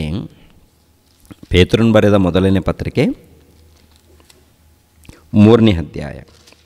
ಪೇತ್ರನು ಬರೆದ ಮೊದಲನೇ ಪತ್ರಿಕೆ 3ನೇ ಅಧ್ಯಾಯ 19ನೇ ವಚನದಿಂದ ನಾವು ಓದೋಣ. 3ನೇ ಅಧ್ಯಾಯ 19ನೇ ವಚನದಿಂದ. ಇದಲ್ಲದೆ ಆತನು ಆತ್ಮರೂಪನಾಗಿ ಸೆರೆಯಲ್ಲಿದ್ದ ಆತ್ಮಗಳ ಬಳಿಗೆ, ಅಂದರೆ ಪೂರ್ವಕಾಲದಲ್ಲಿ ನೋಹನು ನಾವೆಯನ್ನು ಕಟ್ಟಿಸುತ್ತಿರಲು ದೇವರು ದೀರ್ಘಶಾಂತಿಯಿಂದ ಕಾದಿದ್ದಾಗ ಆತನಿಗೆ ಅವಿಧೇಯರಾಗಿದ್ದವರ ಬಳಿಗೆ ಹೋಗಿ ಸುವಾರ್ತೆಯನ್ನು ಸಾರಿದನು. ಆ ನಾವೆಯೊಳಗೆ ಕೆಲವರು ಅಂದರೆ 8 ಜನರು ಸೇರಿ ನೀರಿನ ಮೂಲಕ ರಕ್ಷಣೆ ಹೊಂದಿದರು. ಆ ನೀರಿಗೆ ಅನುರೂಪವಾದ ದೀಕ್ಷಾಸ್ಥಾನವು ಯೇಸುಕ್ರಿಸ್ತನ ಪುನರುತ್ಥಾನದ ಮೂಲಕ ಈಗ ನಮ್ಮನ್ನು ರಕ್ಷಿಸುತ್ತದೆ. ಸಾಕು. ಅಂದರೆ ಇವಾಗ ಆ ಕಾಲದಲ್ಲಿ ಹೊಂದಿರುವಂಥ ರಕ್ಷಣೆ ಇದೆಯಲ್ಲ, 8 ಜನ ರಕ್ಷಣೆ ಹೊಂದುತ್ತಾರೆ. ಈ 8 ಜನ ರಕ್ಷಣೆ ಹೊಂದಿರುವುದರಿಂದ ಆ ನೀರಿಗೆ ಅನುರೂಪವಾದ ದೀಕ್ಷೆ ಸ್ಥಾನವು, ಆ ನೀರಿಗೆ ಅನುರೂಪವಾದ ದೀಕ್ಷೆ ಸ್ಥಾನವು ಅಂದರೆ ಇಲ್ಲಿ 8 ಜನ ಆ ನೀರಿನ ಮೂಲಕ ರಕ್ಷಣೆ ಹೊಂದಿರೋದರಿಂದ ಅವರು ಒಂದು ದೀಕ್ಷೆ ಸ್ಥಾನ ಪಡ್ಕೊಂಡಿದ್ದಾರೆ ಅಂತೇಳಿ ಮಾತಾಡುವಂಥದ್ದು ನೋಡ್ತೀವಿ. ಅನುರೂಪವಾದಂಥ ದೀಕ್ಷಾ ಸ್ಥಾನ ಪಡ್ಕೊಂಡಿದ್ದಾರೆ ಅಂತೇಳಿ. ಅಂದರೆ ಏನಪ್ಪ ಅಂದರೆ ದೀಕ್ಷಾ ಸ್ನಾನ ಅಂದರೆ ಲೋಕದಿಂದ ದೇವರಿಗೆ ಹತ್ತಿರವಾಗುವಂಥದ್ದು, ದೇವರಲ್ಲಿ ಇನ್ನೂ ಹೆಚ್ಚಾಗಿ ಜೀವಿಸುವಂಥದ್ದು. ಓಕೆ. ಹೊಸ ಒಡಂಬಡಿಕೆಯಲ್ಲಿ ನಾವು ನೋಡ್ತೀವಿ. ಇವಾಗ ನಾವು ದೇವರಿಗೆ ಹತ್ತಿರ ಆಗಬೇಕು, ದೇವರಿಗೆ ಮಕ್ಕಳಾಗಬೇಕಾದ್ರೆ ಮಾರ್ಗ, ನಾವು ವಾಕ್ಯ ಕೇಳಿದ್ದೀವಿ, ಪ್ರಾರ್ಥನೆಗೆ ಹೋಗಿದ್ದೀವಿ, ಆಮೇಲೆ ಕಾಣಿಕೆ ಕೊಟ್ಟಿದ್ವಿ. ದೀಕ್ಷಾಸ್ಥಾನ ತೆಗೆದುಕೊಳ್ಳೋದು ಹೋದರೆ, ದೀಕ್ಷಾ ಸ್ನಾನ ಪಡೆದುಕೊಳ್ಳೋದು ಹೋದರೆ ಲೆಕ್ಕಕ್ಕೆ ಬರುತ್ತಾ? ಇಲ್ಲ, ಲೆಕ್ಕಕ್ಕೆ ಬರಲ್ಲ. ಯಾವಾಗ ನಾವು ದೀಕ್ಷಾ ಸ್ನಾನ ಪಡ್ಕೊಳ್ತೀವೋ ಅವಾಗ ದೇವರಲ್ಲಿ ಸೇರಿಸಲ್ಪಡ್ತೀವಿ, ಯೇಸು ಕ್ರಿಸ್ತರಲ್ಲಿ ಸೇರಿಸಲ್ಪಡ್ತೀವಿ, ಅವಾಗ ಲೆಕ್ಕಕ್ಕೆ ಬರುತ್ತೆ. ಅಂದ್ರಿಂದ ನಾವೇನು ಮಾಡಿದ್ರೂ ಕೂಡ ಅದು ಲೆಕ್ಕಕ್ಕೆ ಬರುತ್ತೆ. ಅದಕ್ಕಿಂತ ಮುಂಚಿತವಾಗಿ ಲೆಕ್ಕಕ್ಕೆ ಅಂತಂದರೆ ಒಳ್ಳೆಯದು ಏನೇನು ಮಾಡಿದ್ದೀವಿ ಅದೆಲ್ಲ ಕೂಡ ಲೆಕ್ಕಕ್ಕೆ ಬರುತ್ತೆ. ಅದಕ್ಕಿಂತ ಮುಂಚಿತವಾಗಿ ಎಷ್ಟು ಒಳ್ಳೇದು ಮಾಡಿದ್ರೂ ಕೂಡ ನಾವು ಯೇಸು ಕ್ರಿಸ್ತರನ್ನು ಅಂಗೀಕರಿಸಿಲ್ವಲ್ಲ, ಆದ್ದರಿಂದ ಅದು ಲೆಕ್ಕಕ್ಕೆ ಬರಲ್ಲ. ಇವಾಗ ಹಳೆ ಒಡಂಬಡಿಕೆಯಲ್ಲಿ ಈ ಥರ ದೀಕ್ಷಾಸ್ಥಾನ ಮತ್ತೊಂದು ನೋಡ್ತೀವಿ. ಓಕೆ, ಇದೇ ಥರದ ದೀಕ್ಷಾಸ್ಥಾನ ಇದೇ ಥರ ಇವಾಗ ನೋಹನನ ಕಾಲದಲ್ಲಿ 8 ಮಂದಿ ದೀಕ್ಷಾಸ್ಥಾನ ಪಡ್ಕೊಂಡಿದ್ದಾರೆ ನೀರಿನ ಮೂಲಕ. ಓಕೆ. ಮೋಶೆ ಕಾಲದಲ್ಲಿ ಕೂಡ ಒಂದು ನಡೆಯುತ್ತೆ. ಓಕೆ. ಮೋಶೆ ಕಾಲದಲ್ಲಿ ನಡೆಯುತ್ತೆ ಅನ್ನುವಂಥ ಸಂಗತಿಯನ್ನು ಅಪೊಸ್ತಲನಾಗಿರುವಂಥ ಪೌಲನು ಕೊರಿಂಥದವರಿಗೆ ಬರೆದ ಮೊದಲನೇ ಪತ್ರಿಕೆಯಲ್ಲಿ ಒಂದು ಮಾತನ್ನು ಬರೀತಾರೆ. ಕೊರಿಂಥದವರಿಗೆ ಬರೆದ ಮೊದಲನೇ ಪತ್ರಿಕೆ 10ನೇ ಅಧ್ಯಾಯ 2ನೇ ವಚನ, 1ನೇ ವಚನ 2ನೇ ವಚನ ಓದಪ್ಪ. ಓಕೆ. ಸಹೋದರರೇ, ಮುಂದಿನ ಸಂಗತಿಯಲ್ಲಿ ನೀವು ಲಕ್ಷ್ಯವಿಡಬೇಕೆಂದು ನಾನು ಅಪೇಕ್ಷಿಸುತ್ತೇನೆ. ಅದೇನೆಂದರೆ, ನಮ್ಮ ಪಿತೃಗಳೆಲ್ಲರೂ ಮೇಘದ ನೆರಳಿನಲ್ಲಿದ್ದರು, ಅವರೆಲ್ಲರೂ ಸಮುದ್ರವನ್ನು ದಾಟಿ ಹೋದರು, ಅವರೆಲ್ಲರೂ ಮೋಶೆಯ ಶಿಷ್ಯರಾಗುವುದಕ್ಕಾಗಿ ಮೇಘದಲ್ಲಿಯೂ ಸಮುದ್ರದಲ್ಲಿಯೂ ದೀಕ್ಷಾಸ್ನಾನವನ್ನು ಹೊಂದಿದರು. ಅವರೆಲ್ಲರೂ ದೈವಿಕವಾದ ಒಂದೇ ಆಹಾರವನ್ನು ತಿಂದರು, ಅವರೆಲ್ಲರೂ ದೈವಿಕವಾದ ಒಂದೇ ನೀರನ್ನು ಕುಡಿದರು. ಹೇಗೆಂದರೆ, ಅವರ ಹಿಂದೆ ಹೋಗುತ್ತಿದ್ದ ದೈವಿಕವಾದ ಬಂಡೆಯೊಳಗಿಂದ ಬಂದ ನೀರನ್ನು ಕುಡಿಯುತ್ತಿದ್ದರು. ಆ ಬಂಡೆ ಕ್ರಿಸ್ತನೇ. ಸಾಕು. ಇಲ್ಲಿ 2ನೇ ವಚನದಲ್ಲಿ ಅವರೆಲ್ಲರೂ ಸಮುದ್ರವನ್ನು ದಾಟಿ ಹೋದರು. ಅವರೆಲ್ಲರೂ ಮೋಶೆಯ ಶಿಷ್ಯರಾಗುವುದಕ್ಕಾಗಿ ಮೇಘದಲ್ಲಿಯೂ ಸಮುದ್ರದಲ್ಲಿಯೂ ದೀಕ್ಷಾ ಸ್ನಾನವನ್ನು ಹೊಂದಿದರು. ಮೇಘದಲ್ಲಿಯೂ ಸಮುದ್ರದಲ್ಲಿಯೂ ದೀಕ್ಷಾ ಸ್ನಾನ ಹೊಂದಿದರು. ಅಂದರೆ ಈ ಮೇಘ ಅಂದರೆ ಇವರು ಸಮುದ್ರವನ್ನು ದಾಟುವಂಥ ಸಮಯದಲ್ಲಿ ಮೊದಲು ಐಗುಪ್ತ ದೇಶದಲ್ಲಿ ಇರ್ತಾರೆ, ಸೇವಕರಾಗಿ ಗುಲಾಮರಾಗಿ ಇರ್ತಾರೆ. ಅಲ್ಲಿಂದ ಬಿಡಿಸ್ಕೊಂಡು ಕಾನಾನ್ ದೇಶಕ್ಕೆ ನಡೆಸ್ಕೊಂಡು ಹೋಗ್ತಾರೆ. ಈ ಕಾನಾನ್ ದೇಶಕ್ಕೆ ನಡೆಸ್ಕೊಂಡು ಹೋಗುವಂಥ ಸಮಯದಲ್ಲಿ ಸಮುದ್ರ ಇರುತ್ತಲ್ಲ, ಸಮುದ್ರ ದಾಟಬೇಕು. ಸಮುದ್ರ ದಾಟಬೇಕಾದ್ರೆ ವ್ಯವಸ್ಥೆ ಏನಿದೆ? ಈಗಿನ ಕಾಲದಲ್ಲಿ ದೊಡ್ಡ ದೊಡ್ಡ ಹಡಗುಗಳು ಏನಾದರೂ ಇದೆಯಾ? ಇಲ್ಲ. ಅದು ಕೂಡ ಎಷ್ಟು ಜನ, ಸುಮಾರು ಕಮ್ಮಿ ಅಂದ್ರೂ 15 ಲಕ್ಷದ ಜನದವರೆಗೆ ಇರ್ತಾರೆ. ಇವರೆಲ್ಲರನ್ನು ಸಮುದ್ರ ದಾಟಿಸ್ಬೇಕಾದ್ರೆ ಎಷ್ಟು ಹಡಗುಗಳು ಬೇಕಾಗತ್ತೆ. ಅದಕ್ಕೆ ದೇವ್ರು ಏನು ಮಾಡ್ತಾರೆ ಅಂದರೆ ಸಮುದ್ರವನ್ನು 2 ಭಾಗ ಮಾಡ್ತಾರೆ. ಹೌದು, ಸಮುದ್ರವನ್ನು 2 ಭಾಗ ಮಾಡ್ತಾರೆ. ಒಣನೆಲ ಕಾಣಿಸುವ ಹಾಗೆ ತೋರಿಸ್ತಾರೆ. ಒಣನೆಲ, ಈ ಒಣನೆಲದಲ್ಲಿ ಎಲ್ಲರೂ ಹೊರಟೋಗ್ತಾರೆ. ಈ ಕಡೆ ನೀರಿನ ಗೋಡೆ, ಈ ಕಡೆ ಗೋಡೆ, ಈ ಕಡೆ ಗೋಡೆ ಹಾಗೆ ಕಾಣುತ್ತೆ. ನೀರಿನಿಂದ ಗೋಡೆ ಮಾಡ್ತಾರೆ ದೇವರು. 2 ಭಾಗ ಮಾಡಿ ಅದರಲ್ಲಿ ಹೊರಟೋಗ್ತಾರೆ. ಅದಕ್ಕೆ ಅಲ್ಲಿ ಏನಪ್ಪ ಅಂದರೆ ಸಮುದ್ರದಿಂದ ಹಾಗೂ ಮೇಘದಿಂದ ಅಂತ ಹೇಳ್ತಾರೆ. ಅಲ್ಲೇನಪ್ಪ ಅಂದರೆ ಒಂದು ಮಾತು ನೋಡೋಣ, ಹಳೆ ಒಡಂಬಡಿಕೆಯಲ್ಲಿ ಈ ಮಾತಿರುತ್ತೆ. ವಿಮೋಚನೆ ಕಾಂಡ. ಓಕೆ, ವಿಮೋಚನೆ ಕಾಂಡ 14ನೇ ಅಧ್ಯಾಯ. ವಿಮೋಚನೆ ಕಾಂಡ 14ನೇ ಅಧ್ಯಾಯ 19ನೇ ವಚನದಿಂದ 21ನೇ ವಚನದವರೆಗೆ ಓದೋಣಪ್ಪ. ವಿಮೋಚನೆ ಕಾಂಡ 14ನೇ ಅಧ್ಯಾಯ 19ನೇ ವಚನದಿಂದ. ಆಗ ಇಸ್ರಾಯೇಲ್ಯರ ದಂಡಿನ ಮುಂದೆ ಹೋಗುತ್ತಿದ್ದ ದೇವದೂತನು ತನ್ನ ಸ್ಥಳವನ್ನು ಬಿಟ್ಟು ಅವರ ಹಿಂದಕ್ಕೆ ಬಂದನು. ಅವರ ಮುಂದಾಗಿದ್ದ ಮೇಘಸ್ತಂಭವು ಅಲ್ಲಿಂದ ಬಂದು ಅವರ ಹಿಂದೆ ನಿಂತುಕೊಂಡಿತು. ಆ ಮೇಘಸ್ತಂಭವು ಐಗುಪ್ತ್ಯರ ಪಾಳೆಯಕ್ಕೂ ಇಸ್ರಾಯೇಲ್ಯರ ಪಾಳೆಯಕ್ಕೂ ನಡುವೆ ಬಂದು ಐಗುಪ್ತ್ಯರಿಗೆ ಕತ್ತಲನ್ನು ಉಂಟು ಮಾಡಿದರು. ಇಸ್ರಾಯೇಲ್ಯರಿಗೋಸ್ಕರ ರಾತ್ರಿಯನ್ನು ಬೆಳಕು ಮಾಡಿತು. ಆ ರಾತ್ರಿಯೆಲ್ಲ ಒಬ್ಬರ ಹತ್ತಿರಕ್ಕೆ ಒಬ್ಬರು ಬರಲಿಲ್ಲ. ಹೌದು, ಇಲ್ಲಿ ಏನು ನಡೆದಿದೆಪ್ಪ ಅಂದರೆ, ಇವಾಗ ಐಗುಪ್ತ ದೇಶದಿಂದ ಹಾಲು ಜೇನು ಹರಿಯುವಂಥ ದೇಶಕ್ಕೆ ನಡೆಸ್ಕೊಂಡು ಹೋಗಬೇಕು. ಅವಾಗ ಸಮುದ್ರ ಇರುವಾಗ ಸಮುದ್ರ 2 ಭಾಗ ಮಾಡ್ತಾರೆ. ಆಮೇಲೆ ಮೇಘಗಳ ಮೂಲಕ ಅವರಿಗೆ ಬೆಳಕು ಕೊಡುವಂಥದ್ದು, ದಾರಿ ತೋರಿಸುವಂಥದ್ದು. ಆಮೇಲೆ ರಾತ್ರಿ ಇದ್ದಾಗ ಅಗ್ನಿ ಅಂದರೆ ಬೆಂಕಿ ಬೆಳಕು ಕೊಡುವಂಥದ್ದು. ಇದೆಲ್ಲ ಕೂಡ ಅಲ್ಲಿ ನಡೆಯುತ್ತೆ. ದೇವರು ಅಲ್ಲಿ ಕಾಪಾಡುವುದರಿಂದ ಅಲ್ಲಿ ಅದ್ಭುತಗಳನ್ನು ನಡೆಸಿರುವುದರಿಂದ ಇವರೆಲ್ಲರೂ, ಇಸ್ರೇಲ್ ಜನಾಂಗದವರು ಎಲ್ಲರೂ ಕೂಡ ಮೋಶೆನನ್ನು ಅಲ್ಲಿ ನಂಬಿಕೊಂಡಾಗ ಇವರು ನಿಜವಾಗ್ಲೂ ಪ್ರವಾದಿ, ಇವರು ಭಕ್ತರು, ಇವರಿಂದ ದೇವರಿದ್ದಾರೆ ಅಂತೇಳಿ ಅವರು ಒಳಪಡ್ತಾರೆ. ಮೋಶೆನಿಗೆ ಶಿಷ್ಯರಾಗ್ತಾರೆ. ನಡೆದಿದ್ದೇನು? ಸಮುದ್ರ ದಾಟುವುದು. 2ನೇದಾಗಿ ಮೇಘಗಳ ಮೂಲಕ. ಹೌದು, ಇಂಥ ಅದ್ಭುತಗಳನ್ನು ನೋಡಿರುವುದರಿಂದ ಅವರು ಮೋಶೆಯನ್ನು ಹಿಂಬಾಲಿಸ್ತಾರೆ. ಆಮೇಲೆ ಕೆಟ್ಟೋಗಿರುವಂಥದ್ದು 2ನೇ ವಿಷಯ, ಅದು ಬೇರೆ ವಿಷಯ. ದಾರಿ ತಪ್ಪಿರುವಂಥದ್ದು ವಿಷಯ 2ನೇ ವಿಷಯ. ಆದರೆ ಇಲ್ಲಿ ಪ್ರತ್ಯೇಕವಾಗಿ 7 ದೀಕ್ಷಾಸ್ಥಾನ ಇದೆಯಾ ಎನ್ನುವಂಥದ್ದು ಪ್ರಶ್ನೆ ಬಂದಿರುವುದರಿಂದ ಹಳೆ ಒಡಂಬಡಿಕೆಯಲ್ಲಿ ನೋಡುವಾಗ ನೋಹನ ಕಾಲದಲ್ಲಿ ಒಂದು ನೋಡ್ತೀವಿ, ಮೋಶೆ ಕಾಲದಲ್ಲಿ ಇದೊಂದು ನೋಡ್ತೀವಿ. ಹೊಸ ಒಡಂಬಡಿಕೆಯಲ್ಲಿ ನೀರಿನ ಮೂಲಕ ಕೊಡುವಂಥ ದೀಕ್ಷಾಸ್ಥಾನ, ಆಮೇಲೆ ಯೇಸು ಕ್ರಿಸ್ತರು ಹೊಂದುವಂಥ ಮತ್ತೊಂದು ದೀಕ್ಷಾಸ್ಥಾನ ಇದೆ ಅಂತ ಹೇಳ್ತಾರಲ್ಲ ಅದೊಂದು, ಆಮೇಲೆ ಪವಿತ್ರಾತ್ಮ ಮೂಲಕ, 2ನೇದಾಗಿ ಬೆಂಕಿಯ ಮೂಲಕ. ಓಕೆ, ಇನ್ನೊಂದೇನಪ್ಪ ಅಂದರೆ ಸತ್ತೋರ್ಗೋಸ್ಕರ ದೀಕ್ಷಾಸ್ಥಾನ ಅಂತ. ಇಷ್ಟು ದೀಕ್ಷಾಸ್ಥಾನ ಅಂದರೆ ಬೈಬಲ್ ಗ್ರಂಥದಲ್ಲಿ 7 ಥರವಾದಂಥ ದೀಕ್ಷಾಸ್ಥಾನ ಅವರವರ ಕಾಲದಲ್ಲಿ ನಡೆದಿದೆ. ಅವೆಲ್ಲ ನಮಗೆ ವರ್ತಿಸಲ್ಲ. ಮತ್ತೆ ಹೊಸ ಒಡಂಬಡಿಕೆಯಲ್ಲಿ 5, ಹಳೆ ಒಡಂಬಡಿಕೆಯಲ್ಲಿ 2 ದೀಕ್ಷಾಸ್ಥಾನ, ಒಟ್ಟು 7 ದೀಕ್ಷಾಸ್ಥಾನ. 7 ಥರ ದೀಕ್ಷಾಸ್ಥಾನ ನಡೆದಿದೆ. ಓಕೆ, ಅವರವರ ಕಾಲಗಳಲ್ಲಿ ನಡೆದಿದೆ. ಅವರ ಕಾಲದಲ್ಲಿ ನಡೆದಿರುವಂಥ ದೀಕ್ಷಾಸ್ಥಾನಗಳು ನಮಗೆ ವರ್ತಿಸಲ್ಲ. ಅಂದರೆ ಈ 7 ದೀಕ್ಷಾಸ್ನಾನಗಳು ಯಾವುದು ಅವರವರ ಕಾಲಗಳಲ್ಲಿ ನಡೆದಿರುವಂಥದ್ದು ನಮಗೆ ಅನ್ವಯಿಸೋದಿಲ್ಲ. ಅದರಲ್ಲಿ 2 ಮಾತ್ರ ನಮಗೆ ಅನ್ವಯಿಸುತ್ತೆ. ಓಕೆ, 2 ದೀಕ್ಷಾಸ್ನಾನ ನಮಗೆ ಅನ್ವಯಿಸುತ್ತೆ. 2 ಯಾವುದಪ್ಪ ಅಂದರೆ 7 ದೀಕ್ಷಾಸ್ನಾನ ಇದೆ. 7 ದೀಕ್ಷಾಸ್ಥಾನಗಳು ಬೈಬಿಲ್ ಗ್ರಂಥದಲ್ಲೇ ನಾವು ನೋಡ್ತೀವಿ. ಓಕೆ, ಇವಾಗ ನೋಹನ ಕಾಲದಲ್ಲಿ ನಡೆದಿದೆಯಲ್ಲ, ಅದು ಅವ್ರಿಗೆ ಸಂಬಂಧಪಟ್ಟದ್ದು. ಅದು ನಮ್ಮ ಕಾಲದಲ್ಲಿ ನಡೀಲಿ ಅಂತಂದರೆ ಮತ್ತೆ ನಾವು ದೊಡ್ಡದೊಂದು ನಾವೇ ಕಟ್ಟಬೇಕಾಗುತ್ತೆ. ದೇವರು ದರ್ಶನ ಕೊಟ್ಟಾಗ ನಾವು ಎಲ್ಲಿ ಕಟ್ಟೋಣ? ಹೌದು, ಅಂತ ದೇವರ ಸಭೆಯಲ್ಲಿ ನಾವು ಬಂದು ದೇವರ ಸಭೆಯನ್ನು ಅಭಿವೃದ್ಧಿ ಮಾಡಬೇಕು ನಾವು. ಹೌದಲ್ವಾ? ಇವಾಗ ಮೋಶೆ ಕಾಲದಲ್ಲಿ ಕೂಡ ದೀಕ್ಷಾಸ್ಥಾನ ನಡೆದಿದೆ ಅಂತ ಹೇಳ್ತಾರೆ. ಅದು ಅವ್ರಿಗೆ ಸಂಬಂಧಪಟ್ಟದ್ದು. ಓಕೆ, ಅವ್ರಿಗೆ ಸಂಬಂಧಪಟ್ಟದ್ದು ಬಂದು ನಾವು ಕೂಡ ಅದರಲ್ಲಿ ಒಂದು ಭಾಗವಾಗ್ತೀವಿ, ನಮಗೂ ಕೂಡ ವರ್ತಿಸುತ್ತೆ ಅಂದರೆ ಸರಿ ಆಗುತ್ತಾ? ಇಲ್ಲ, ಅದು ಸರಿ ಆಗಲ್ಲ ಅದು. ಓಕೆ. ಅದೇ ಪ್ರಕಾರ ಅಪೋಸ್ತಲರಿಗೆ ಪವಿತ್ರಾತ್ಮನ ಮೂಲಕ, ಬೆಂಕಿ ಮೂಲಕ ಪ್ರತ್ಯೇಕವಾದಂಥ ವರಗಳು ಅವ್ರಿಗೆ ಕೊಟ್ಟಂಥ ವರಗಳನ್ನು ನನಗೂ ಕೂಡ ಅಂದರೆ ಆಗೋದಿಲ್ಲ, ಅದು ಅವ್ರಿಗೆ ಸಂಬಂಧಪಟ್ಟದ್ದು. ಯೇಸು ಕ್ರಿಸ್ತರು ಹೇಳ್ತಾರೆ ನಾನು ಒಂದು ತಕ್ಕ ದೀಕ್ಷೆ ಸ್ಥಾನ ಅಂತ, ಅದು ಯೇಸು ಪ್ರಭುಗೆ ಸಂಬಂಧಪಟ್ಟದ್ದು, ಆತನ ಮರಣಕ್ಕೆ ಸಂಬಂಧಪಟ್ಟದ್ದು.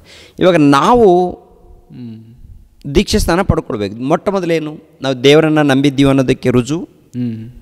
ದೇವರನ್ನು ನಾವು ನಂಬಿದ್ದೀವಿ, ದೇವರನ್ನ ಮೊಟ್ಟ ಮೊದಲು ದೇವರನ್ನು ತಿಳ್ಕೊಳ್ಬೇಕು. ಹೌದು. ತಿಳಿದುಕೊಂಡು ಆತನನ್ನು ನಾವು ನಂಬಬೇಕು. ನಂಬಬೇಕಾದ್ರೆ ಅದಕ್ಕೆ ನಿದರ್ಶನ ಏನು, ಅದಕ್ಕೆ ರುಜುವೇನಪ್ಪ ಅಂತ ನೋಡುವಾಗ ದೀಕ್ಷೆ ಸ್ಥಾನ ಮಾಡಿಸ್ಕೊಳ್ಬೇಕಂತ ಹೇಳ್ತಾರೆ. ಹೌದು. ಅದು ಹೇಗೆ? ನೀರಿನ ಮೂಲಕ, ತಂದೆಯ ಮಗನ ಪವಿತ್ರಾತ್ಮನ ಮೂಲಕ. ಹೇಳ್ತಾರಲ್ಲ ಮತ್ತಾಯನ ಬರೆದ ಸುವಾರ್ತೆಯಲ್ಲಿ 28:18-19 ವಚನದಲ್ಲಿ, ಸರ್ವಲೋಕಕ್ಕೆ ಹೋಗಿ ಸುವಾರ್ತೆಯನ್ನು ಸಾರಿರಿ, ಯಾರು ನಂಬ್ತಾರೋ ಅವರಿಗೆ ತಂದೆಯ ಮಗನ ಪವಿತ್ರಾತ್ಮನ ಹೆಸರಿನಲ್ಲಿ ದೀಕ್ಷೆ ಸ್ಥಾನ ಮಾಡಿಸ್ಬೇಕು. ಹೌದು. ಅವಾಗ ಯೇಸು ಕ್ರಿಸ್ತರಿಗೆ ಶಿಷ್ಯರಾಗ್ತಾರಂತ ಇರುತ್ತೆ. ಹೌದಲ್ವಾ? ಹೌದು. ಇದು ಸರ್ವಲೋಕದಲ್ಲಿ ಎಲ್ಲರಿಗೂ ವರ್ತಿಸುವಂಥದ್ದು ಈ ದೀಕ್ಷೆ ಸ್ಥಾನ. ಈ ದೀಕ್ಷೆ ಸ್ಥಾನ ಪಡ್ಕೊಂಡಾಗ ಪವಿತ್ರಾತ್ಮನ ದಾನವನ್ನು ನಾವು ಪಡ್ಕೊಳ್ತೀವಿ. ಓಕೆ. ಪವಿತ್ರಾತ್ಮನ ದಾನವನ್ನು ನಾವು ಪಡ್ಕೊಳ್ತೀವಿ. ಪವಿತ್ರಾತ್ಮನ ದಾನವನ್ನು ಕುರಿತು ಅದು ಮತ್ತೊಂದು ಸಾರಿ ಬೇಕಾದರೆ ನಾವು ಮಾತಾಡೋಣ. ಓಕೆ. ಅಂದರೆ ಇವಾಗ ನೀವು ಹೇಳ್ತಿರುವಂಥದ್ದು 7 ದೀಕ್ಷಾ ಸ್ನಾನಗಳಲ್ಲಿ 7 ನಮಗೆ 5 ವರ್ತಿಸೋಲ್ಲ, 2 ವರ್ತಿಸುತ್ತೆ ಅಂತ ನೀವು ಹೇಳಿದ್ರೆ ಹೇಳ್ತೀನಿ. ಹೌದು. ಇವಾಗ ಆ ವರ್ತಿಸುವಂಥ 2 ನೀವು ವಿವರಿಸ್ತಿದ್ದೀರಿ. ಹೌದೌದು. 2 ದೀಕ್ಷಾ ಸ್ನಾನ. ಈ 2 ಯಾವ ರೀತಿ ನಮಗೆ ವರ್ತಿಸುತ್ತಪ್ಪ ಅಂತ ನೋಡುವಾಗ, ಇವಾಗ ಲೋಕದಲ್ಲಿ ನಾವು ಅಂಧಕಾರದಲ್ಲಿ ಪಾಪದಲ್ಲಿ ಇದ್ದೀವಿ. ಹೌದು. ಅಂಧಕಾರದಲ್ಲಿ ಪಾಪದಲ್ಲಿ ಇದ್ದಂಥ ನಾವು ಯೇಸು ಕ್ರಿಸ್ತನ ಒಂದು ಸುವಾರ್ತೆಯನ್ನು ನಾವು ಕೇಳ್ತೀವಿ. ಮೊದಲನೇದಾಗಿ ಕೇಳಿದಾಗ ತಂದೆಯಾದ ದೇವ್ರ ಬಗ್ಗೆ ನಮಗೆ ಮನವರಿಕೆ ಆಗುತ್ತೆ, ಯೇಸು ಕ್ರಿಸ್ತರ ಬಗ್ಗೆ ಮನವರಿಕೆ ಆಗುತ್ತೆ, ಪವಿತ್ರಾತ್ಮನ ಬಗ್ಗೆ ಮನವರಿಕೆ ಆಗುತ್ತೆ. ಇವರೇ ನಮಗೆ ನಿಜವಾದ ತಂದೆ, ಯೇಸು ಕ್ರಿಸ್ತರೇ ನಮಗೆ ರಕ್ಷಕನು, ಪವಿತ್ರಾತ್ಮನೇ ನಮ್ಮ ಸಹಾಯಕನು ಅಂತೇಳಿ ನಮ್ಮ ಹೃದಯದಲ್ಲಿ ಯಾವಾಗ ನಂಬಿಕೆ ಬರುತ್ತೋ ಆವಾಗ ನಾವು ಅವ್ರನ್ನ ನಂಬಬೇಕು. ನಂಬಿಕೆ ಬರುವಂಥದ್ದೇನಪ್ಪ ಅಂದರೆ, ನಂಬಿಕೆ ಬಂದ ಮೇಲೆ ಅವರಲ್ಲಿ ನಾವು ಸೇರಬೇಕು. ಓಕೆ. ಸೇರಬೇಕಾದ್ರೆ ಮಾರ್ಗ ಏನು? ದೀಕ್ಷಾ ಸ್ನಾನ. ದೀಕ್ಷೆ ಸ್ಥಾನ. ನೀವು ದೇವರಲ್ಲಿ ಸೇರುವುದಕ್ಕೆ, ನೀವು ಯೇಸು ಕ್ರಿಸ್ತರಲ್ಲಿ ಸೇರುವುದಕ್ಕೆ ದೀಕ್ಷೆ ಸ್ಥಾನವನ್ನು ಪಡೆದುಕೊಳ್ಬೇಕು ಅಂತ ಹೇಳ್ತಾರೆ. ಓಕೆ. ಹೌದಲ್ವಾ? ಆ ಪಡ್ಕೊಂಡಾಗ ನಮಗೆ ಕೆಲವು ಆತ್ಮಿಕವಾದಂಥ ದಾನಗಳು ಸಿಗುತ್ತೆ. ಪವಿತ್ರಾತ್ಮನ ದಾನ, ಪಾಪ ಎಲ್ಲ ಕ್ಷಮಿಸಲ್ಪಡುವಂಥದ್ದು ಒಂದು ಸಿಗುತ್ತೆ. ಇವೆಲ್ಲ ನಮಗೆ ದೇವರು ಕೊಡುವಂಥ ಒಂದು ಆಶೀರ್ವಾದ, ಆತ್ಮಿಕವಾದಂಥ ಆಶೀರ್ವಾದ. ದೀಕ್ಷಾ ಸ್ಥಾನದ ಮೂಲಕ ಪಡೆಯುವಂಥ ಒಂದು ಆತ್ಮಿಕವಾದಂಥ ಆಶೀರ್ವಾದವನ್ನು ನಾವು ಪಡ್ಕೊಳ್ತೀವಿ. ಓಕೆ. ಆತ್ಮಿಕವಾದ ಆಶೀರ್ವಾದವನ್ನು ಪಡೆದುಕೊಂಡ ಮೇಲೆ ಇವಾಗ ದೇವರ ಸಭೆಯಲ್ಲಿ ಸೇರಿಸಲ್ಪಟ್ಟ ಮೇಲೆ ಇನ್ನೊಂದು ದೀಕ್ಷಾ ಸ್ಥಾನ ಪಡ್ಕೊಳ್ಬೇಕು ನಾವು. ಓಕೆ. ಮತ್ತೊಂದು ದೀಕ್ಷಾ ಸ್ಥಾನ ಯಾವುದಪ್ಪ ಅಂದರೆ, ಸತ್ತವ್ರಿಗೋಸ್ಕರ ದೀಕ್ಷಾ ಸ್ಥಾನ. ಸತ್ತವ್ರಿಗೋಸ್ಕರ ಅಂದರೆ ಭೌತಿಕವಾಗಿ ಸತ್ತೋಗಿ ಒಂದೇ ಒಂದು ಕ್ಷಣದಲ್ಲಿ ಪಾತಾಳ ಲೋಕಕ್ಕೆ ಹೋಗಿರ್ತಾರಲ್ಲ, ಅವ್ರಿಗೋಸ್ಕರ ಅಲ್ಲ. ಭೂಲೋಕದಲ್ಲೇ ಬದುಕಿರ್ತಾರಲ್ಲ, ದೇವರ ದೃಷ್ಟಿಯಲ್ಲಿ ಏನಾಗಿದ್ದಾರೆ ಇವರು? ಸತ್ತವರಾಗಿರುವಂಥ ಇವ್ರಿಗೋಸ್ಕರ ಪಡೆದುಕೊಳ್ಳುವಂಥದ್ದು ಮತ್ತೊಂದು ದೀಕ್ಷಾ ಸ್ಥಾನ. ಏನಪ್ಪ ಅಂದರೆ, ಅದು ಶ್ರಮೆಗಳಿಗೆ ಇಲ್ಲಾಂದರೆ ಕಷ್ಟಗಳಿಗೆ ಸಂಬಂಧಪಟ್ಟದ್ದು. ಅಂದರೆ ದೇವರ ಸೇವೆ ನಿಮಿತ್ತವಾಗಿ ನಾವು ಪಡುವಂಥ ಪ್ರಯಾಸ ಇದೆಯಲ್ಲ, ಆ ಪ್ರಯಾಸ, ಕಷ್ಟ, ಶೋಧನೆಗಳು, ಹಿಂಸೆಗಳು ಬರುತ್ತಲ್ಲ, ಅದಕ್ಕೆ ದೀಕ್ಷಾ ಸ್ಥಾನ ಅಂತೇಳಿ ಹೋಲಿಸಿದ್ದಾರೆ. ಓಕೆ. ಅಂದರೆ ಎಲ್ಲರೂ ತೆಗೆದುಕೊಳ್ಳುವಂಥ ದೀಕ್ಷಾ ಸ್ನಾನ ಒಂದು ಸಾಧಾರಣವಾಗಿ ಹೌದು. ಸೊ ದೀಕ್ಷಾ ಸ್ನಾನ ತೆಗೆದುಕೊಂಡು ಸಭೆಗೆ ಸೇರಿಸಲ್ಪಟ್ಟ ನಂತರ ಪಾಪದಲ್ಲಿದ್ದು ದೇವರಿಂದ ದೂರವಾಗಿ ಸತ್ತವರಾಗಿದ್ದಂಥ ಅವರಿಗೋಸ್ಕರ, ಹೊರಗಡೆ ಇದ್ದಂಥ ಅನ್ಯರಿಗೋಸ್ಕರ, ಲೋಕದವ್ರಿಗೋಸ್ಕರ ನಾವು ಪಡುವಂಥ ಪ್ರಯಾಸ ಇದೆಯಲ್ಲ, ಕಷ್ಟ ಇದೆಯಲ್ಲ, ಆ ಕಷ್ಟಪಟ್ಟಾಗ ಅದಕ್ಕೆ ಹೇಳಿದರೆ ಇದು ಎರಡನೇ ದೀಕ್ಷಾ ಸ್ನಾನ. ಅದನ್ನು ಖಂಡಿತವಾಗಿ ನಾವು ಹೊಂದಬೇಕು. ಅಂದರೆ ಇನ್ನೊಬ್ಬ ಆತ್ಮವನ್ನು ಕಾಪಾಡೋದಕ್ಕೆ ನಾವು ಪ್ರಯಾಸ ಪಡ್ತಾ ಇದ್ದೀವ, ಕಷ್ಟಪಡ್ತಾ ಇದ್ದೀವ, ಸ್ವಾರ್ಥಿಗೆ ಹೋಗ್ತಾ ಇದ್ದೀವ, ಏನಿದ್ರೂ ಇಲ್ಲದೆ ಇದ್ದರೂ ಆ ರೀತಿ ಕಷ್ಟಪಡ್ತಾ ಇದ್ದೀವೋ, ಕಷ್ಟಪಟ್ಟರೆ ಅದು ಸತ್ತವ್ರಿಗೋಸ್ಕರ ಹೊಂದುವಂಥ ದೀಕ್ಷಾ ಸ್ಥಾನ. ಓಕೆ. ಅಂದರೆ ನಮ್ಮ ಜೀವನದಲ್ಲಿ ಮೊಟ್ಟ ಮೊದಲು ಪ್ರಾಮುಖ್ಯವಾದದ್ದು ಏನಪ್ಪ ಅಂದರೆ, ಈ ದೀಕ್ಷಾ ಸ್ಥಾನ, ನೀರಿನ ಮೂಲಕ ದೀಕ್ಷಾ ಸ್ಥಾನ ನಡಿಬೇಕು. ಅದಾದ ಮೇಲೆ ಇನ್ನೊಂದು ಆತ್ಮವನ್ನು ಕಾಪಾಡೋದಕ್ಕೆ ಪ್ರಯಾಸ ಪಡ್ತಿದ್ದೀವಲ್ಲ, ಇದೊಂದು ಕೂಡ ದೀಕ್ಷಾಸ್ಥಾನ ಇದೆ, ಇದು ಕೂಡ ನಡಿಬೇಕು ನಮ್ಮ ಜೀವನದಲ್ಲಿ. ಓಕೆ, ಹೇಗಾದರೆ ಯೇಸು ಕ್ರಿಸ್ತರವರು ನಮ್ಮನ್ನು ರಕ್ಷಿಸೋದಕ್ಕೋಸ್ಕರ ಪ್ರಾಣಗಳನ್ನು ಕೊಟ್ಟು ನಮ್ಮನ್ನು ರಕ್ಷಿಸೋದಕ್ಕೋಸ್ಕರ ಒಂದು ಸಾರಿ ನೀರಿನ ಮೂಲಕ ದೀಕ್ಷಾಸ್ಥಾನ ಪಡ್ಕೊಳ್ತಾರೆ, ಎರಡನೇದಾಗಿ ಶಿಲುಬೆ ಮರಣವನ್ನು ಹೊಂದುತ್ತಾರೆ. ಹೌದು. ಅದೇ ಪ್ರಕಾರ ನಾವು ರಕ್ಷಣೆ ಹೊಂದಬೇಕಾದ್ರೆ ನೀರಿನ ಮೂಲಕ ದೀಕ್ಷಾಸ್ಥಾನ ಒಂದು ಪಡ್ಕೊಳ್ಬೇಕು. ಎರಡನೇದಾಗಿ ಇನ್ನೊಬ್ಬರನ್ನ ಕಾಪಾಡೋದಕ್ಕೆ ಸುವಾರ್ತೆ ಸಾರಿ ಕಷ್ಟಪಟ್ಟು ಅನೇಕ ಹಿಂಸೆಗಳು ಶೋಧನೆಗಳು ಅನುಭವಿಸ್ಬೇಕು, ಅದು ಕೂಡ ಒಂದು ದೀಕ್ಷಾಸ್ಥಾನ. ಈ ಪ್ರಕಾರ ನೋಡುವಾಗ ಸುಮಾರು ಎಷ್ಟು ಆಯಿತು ದೀಕ್ಷಾಸ್ಥಾನಗಳು? ಅದೇ 7 ದೀಕ್ಷಾಸ್ನಾನಗಳು ಕಾಣ್ತಾ ಇದೆ ಬೈಬಲ್. ಹೌದಂಕ. ಇವರೇನು ಮಾಡ್ತಾರೆ ಅಂದರೆ ಎಲ್ಲ ದೀಕ್ಷಾಸ್ಥಾನಗಳು ನಾವು ಪಡಿಬೇಕು ಅಂತೇಳಿ ಹೇಳ್ತಾರೆ. ಎಲ್ಲ ಅಲ್ಲ, ಒಂದು ಕಾಲದಲ್ಲಿ ನೋಹನ ಕಾಲದಲ್ಲಿ ನಡೆದಿರುವಂಥದ್ದು ಅದು ಅವ್ರಿಗೆ ಸಂಬಂಧಪಟ್ಟದ್ದು.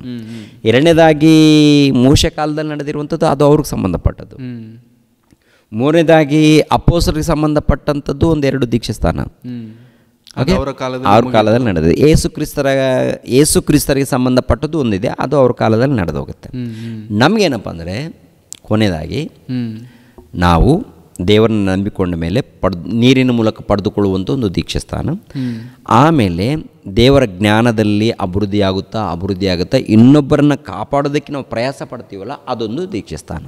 ಓಕೆ, ಇವಾಗ 2 ದೀಕ್ಷಾಸ್ನಾನ ಎಂಬುದಾಗಿ ನೀವು ಹೇಳಿದ್ದೀರಿ. ಹೌದು. 2 ದೀಕ್ಷಾಸ್ನಾನ ಹೊಂದೋದು ಯಾಕೆ ಅಂತಂದರೆ ಪರಲೋಕಕ್ಕೆ ಸೇರೋದಕ್ಕೆ, ದೇವರನ್ನು ನೋಡೋದು. ಹೌದು. ಇವಾಗ ನೀವು ಹೇಳಿದ ಹಾಗೆ ಮೊದಲನೇ ದೀಕ್ಷಾಸ್ನಾನವನ್ನು ನಾನು ಪಡೆದುಕೊಂಡಿದ್ದೇನೆ. ಓಕೆ. 2ನೇ ದೀಕ್ಷಾಸ್ನಾನವನ್ನು ನಾನು ಪಡೆದುಕೊಂಡಿಲ್ಲ ಅಂತಂದರೆ ಯಾವ ಒಬ್ಬರನ್ನು ಕೂಡ ನಾನು ರಕ್ಷಣೆಗೆ ತಂದಿಲ್ಲ. ಓಕೆ, ಇವಾಗ ನಾನು ಪರಲೋಕಕ್ಕೆ ಸೇರಲಿಕ್ಕೆ ಸಾಧ್ಯನಾ? ಒಂದು ಮಾತಿರುತ್ತೆ, ಇನ್ನೊಬ್ಬರನ್ನ ರಕ್ಷಣೆ ಮಾರ್ಗದಲ್ಲಿ ತಂದಿಲ್ಲ, ಆದರೆ ತನ್ನ ಆತ್ಮವನ್ನು ಮಾತ್ರ ಶುದ್ಧಿ ಮಾಡಿಕೊಂಡಿದ್ದಾನೆ, ಭಕ್ತಿಯಿಂದ ನಡೀತಾ ಇದ್ದಾನೆ. ಅಂದರೆ ಲೋಕದಲ್ಲಿ ಯಾವ ತಪ್ಪು ಮಾಡದೆ, ಯಾವ ಪಾಪ ಮಾಡದೆ, ಯಾರಿಗೂ ಅನ್ಯಾಯ ಮಾಡದೆ ದೀಕ್ಷಾಸ್ಥಾನ ತಗೊಂಡು ಒಳ್ಳೆ ಭಕ್ತಿಯಿಂದ ಇದ್ದಾನೆ ಅಂದರೆ ಅವನಷ್ಟಕ್ಕೆ ಅವನ ರಕ್ಷಣೆ ಹೊಂದುತ್ತಾನೆ. ದೊಡ್ಡ ಲಾಭ ಇರಲ್ಲ ಪರಲೋಕದಲ್ಲಿ. ಅದು ನಮ್ಗೆ ಅರ್ಥ ಆಗಬೇಕಾದ್ರೆ ಕೊರಿಂಥದವರಿಗೆ ಬರೆದ ಮೊದಲನೇ ಪತ್ರಿಕೆ 3ನೇ ಅಧ್ಯಾಯ, ಕೊರಿಂಥದವರಿಗೆ ಬರೆದ ಮೊದಲನೇ ಪತ್ರಿಕೆ 3ನೇ ಅಧ್ಯಾಯ 12ನೇ ವಚನದಿಂದ ನಾವು ನೋಡೋಣ. 12ನೇ ವಚನದಿಂದ. ಓಕೆ. ಆ ಅಸ್ತಿವಾರದ ಮೇಲೆ ಚಿನ್ನ, ಬೆಳ್ಳಿ, ರತ್ನ, ಕಟ್ಟಿಗೆ, ಹುಲ್ಲು, ಆಪು ಮುಂತಾದವುಗಳಲ್ಲಿ ಯಾವುದರಿಂದ ಕಟ್ಟಿದರೂ ಅವನವನ ಕೆಲಸವು ವ್ಯಕ್ತವಾಗುವುದು. ಕ್ರಿಸ್ತನು ಬರುವ ದಿನವು ಬೆಂಕಿಯೊಡನೆ ಉದಯವಾಗಿ ಆ ಕೆಲಸವನ್ನು ಸ್ಪಷ್ಟವಾಗಿ ತೋರಿಸುವುದು. ಅವನವನ ಕೆಲಸವೆಂತದ್ದೋ ಆ ಬೆಂಕಿ ಶೋಧಿಸುವುದು. ಒಬ್ಬನು ಅಸ್ತಿವಾರದ ಮೇಲೆ ಕಟ್ಟಿದ್ದು ಉಳಿದರೆ ಅವನಿಗೆ ಸಂಬಳ ಬರುವುದು. ಒಬ್ಬನು ಕಟ್ಟಿದ್ದು ಸುಟ್ಟು ಹೋದರೆ ಅವನಿಗೆ ಸಂಬಳವು ನಷ್ಟವಾಗುವುದು. ತಾನಾದರೋ ರಕ್ಷಣೆ ಹೊಂದುವನು, ಆದರೆ ಬೆಂಕಿಯೊಳಗಿಂದ ತಪ್ಪಿಸಿಕೊಂಡವನು ಹಾಗಿರುವನು. ಅಂದರೆ ಇವಾಗ ಈ 5ನೇ ಅಂದರೆ ಈ ಕೊರಿಂಥದವರಿಗೆ ಬರೆದ ಮೊದಲನೇ ಪತ್ರಿಕೆ 3ನೇ ಅಧ್ಯಾಯ 5ನೇ ವಚನದಿಂದ ಓದ್ಕೊಂಡು ಬಂದರೆ ಪೌಲನು ಹೇಳ್ತಾನೆ, ನಾವೆಲ್ಲರೂ ಸೇವಕರು, ನಾವು ಎಷ್ಟು ಕಷ್ಟಪಟ್ಟಿದ್ವಿ ಆ ಕಷ್ಟಕ್ಕೆ ತಕ್ಕ ಪ್ರತಿಫಲ ದೇವರು ನಮ್ಗೆ ಕೊಡ್ತಾರೆ. ನಾವೆಲ್ಲರೂ ಒಂದೇ, ದೊಡ್ಡವರು ಚಿಕ್ಕವರು ಏನಿಲ್ಲ. ನಾನು ಎಷ್ಟು ಕಷ್ಟಪಟ್ಟಿದ್ದೀನಿ, ನಾನು ಯಾವ ರೀತಿ ಸೇವೆ ಮಾಡಿದ್ದೀನಿ, ಸೇವೆ ಮಾಡಿ ಯಾವ ರೀತಿ ನಾನು ಒಂದು ಆತ್ಮವನ್ನು ಕಾಪಾಡಿದ್ದೀನಿ, ಅದರ ತಕ್ಕ ಹಾಗೆ ಪ್ರತಿಫಲ ಸಿಗುತ್ತೆ ತಕ್ಕ. ಆದರೆ ಸೇವೆಯನ್ನು ಮಾಡಿಲ್ಲ, ನನ್ನಷ್ಟಕ್ಕೆ ನಾನು ಭಕ್ತಿಯಿಂದ ಇದ್ದೀನಿ ಅಂದಾಗ ಅವನಷ್ಟಕ್ಕೆ ಕೊನೆಯದಾಗಿ ಏನಾಗುತ್ತಂದರೆ 15 ಒಬ್ಬನು ಕಟ್ಟಿದ್ದು ಸುಟ್ಟು ಹೋದರೆ ಅವನಿಗೆ ಸಂಬಳವು ನಷ್ಟವಾಗುವುದು. ಅಂದರೆ ಪರಲೋಕದಲ್ಲಿ ಸಂಬಳ ಅಂದರೆ ಪ್ರತಿಫಲ. ಭೂಲೋಕದಲ್ಲಿ ಯಾವ ರೀತಿ ನಾವು ಸೇವೆ ಮಾಡಿರ್ತೀವಿ, ಯಾವ ರೀತಿ ಕೆಲಸ ಮಾಡಿರ್ತೀವಿ, ತಕ್ಕ ಪ್ರತಿಫಲ ಪರಲೋಕದಲ್ಲಿ ನಮಗೆ ಸಿಗುತ್ತೆ. ಓಕೆ.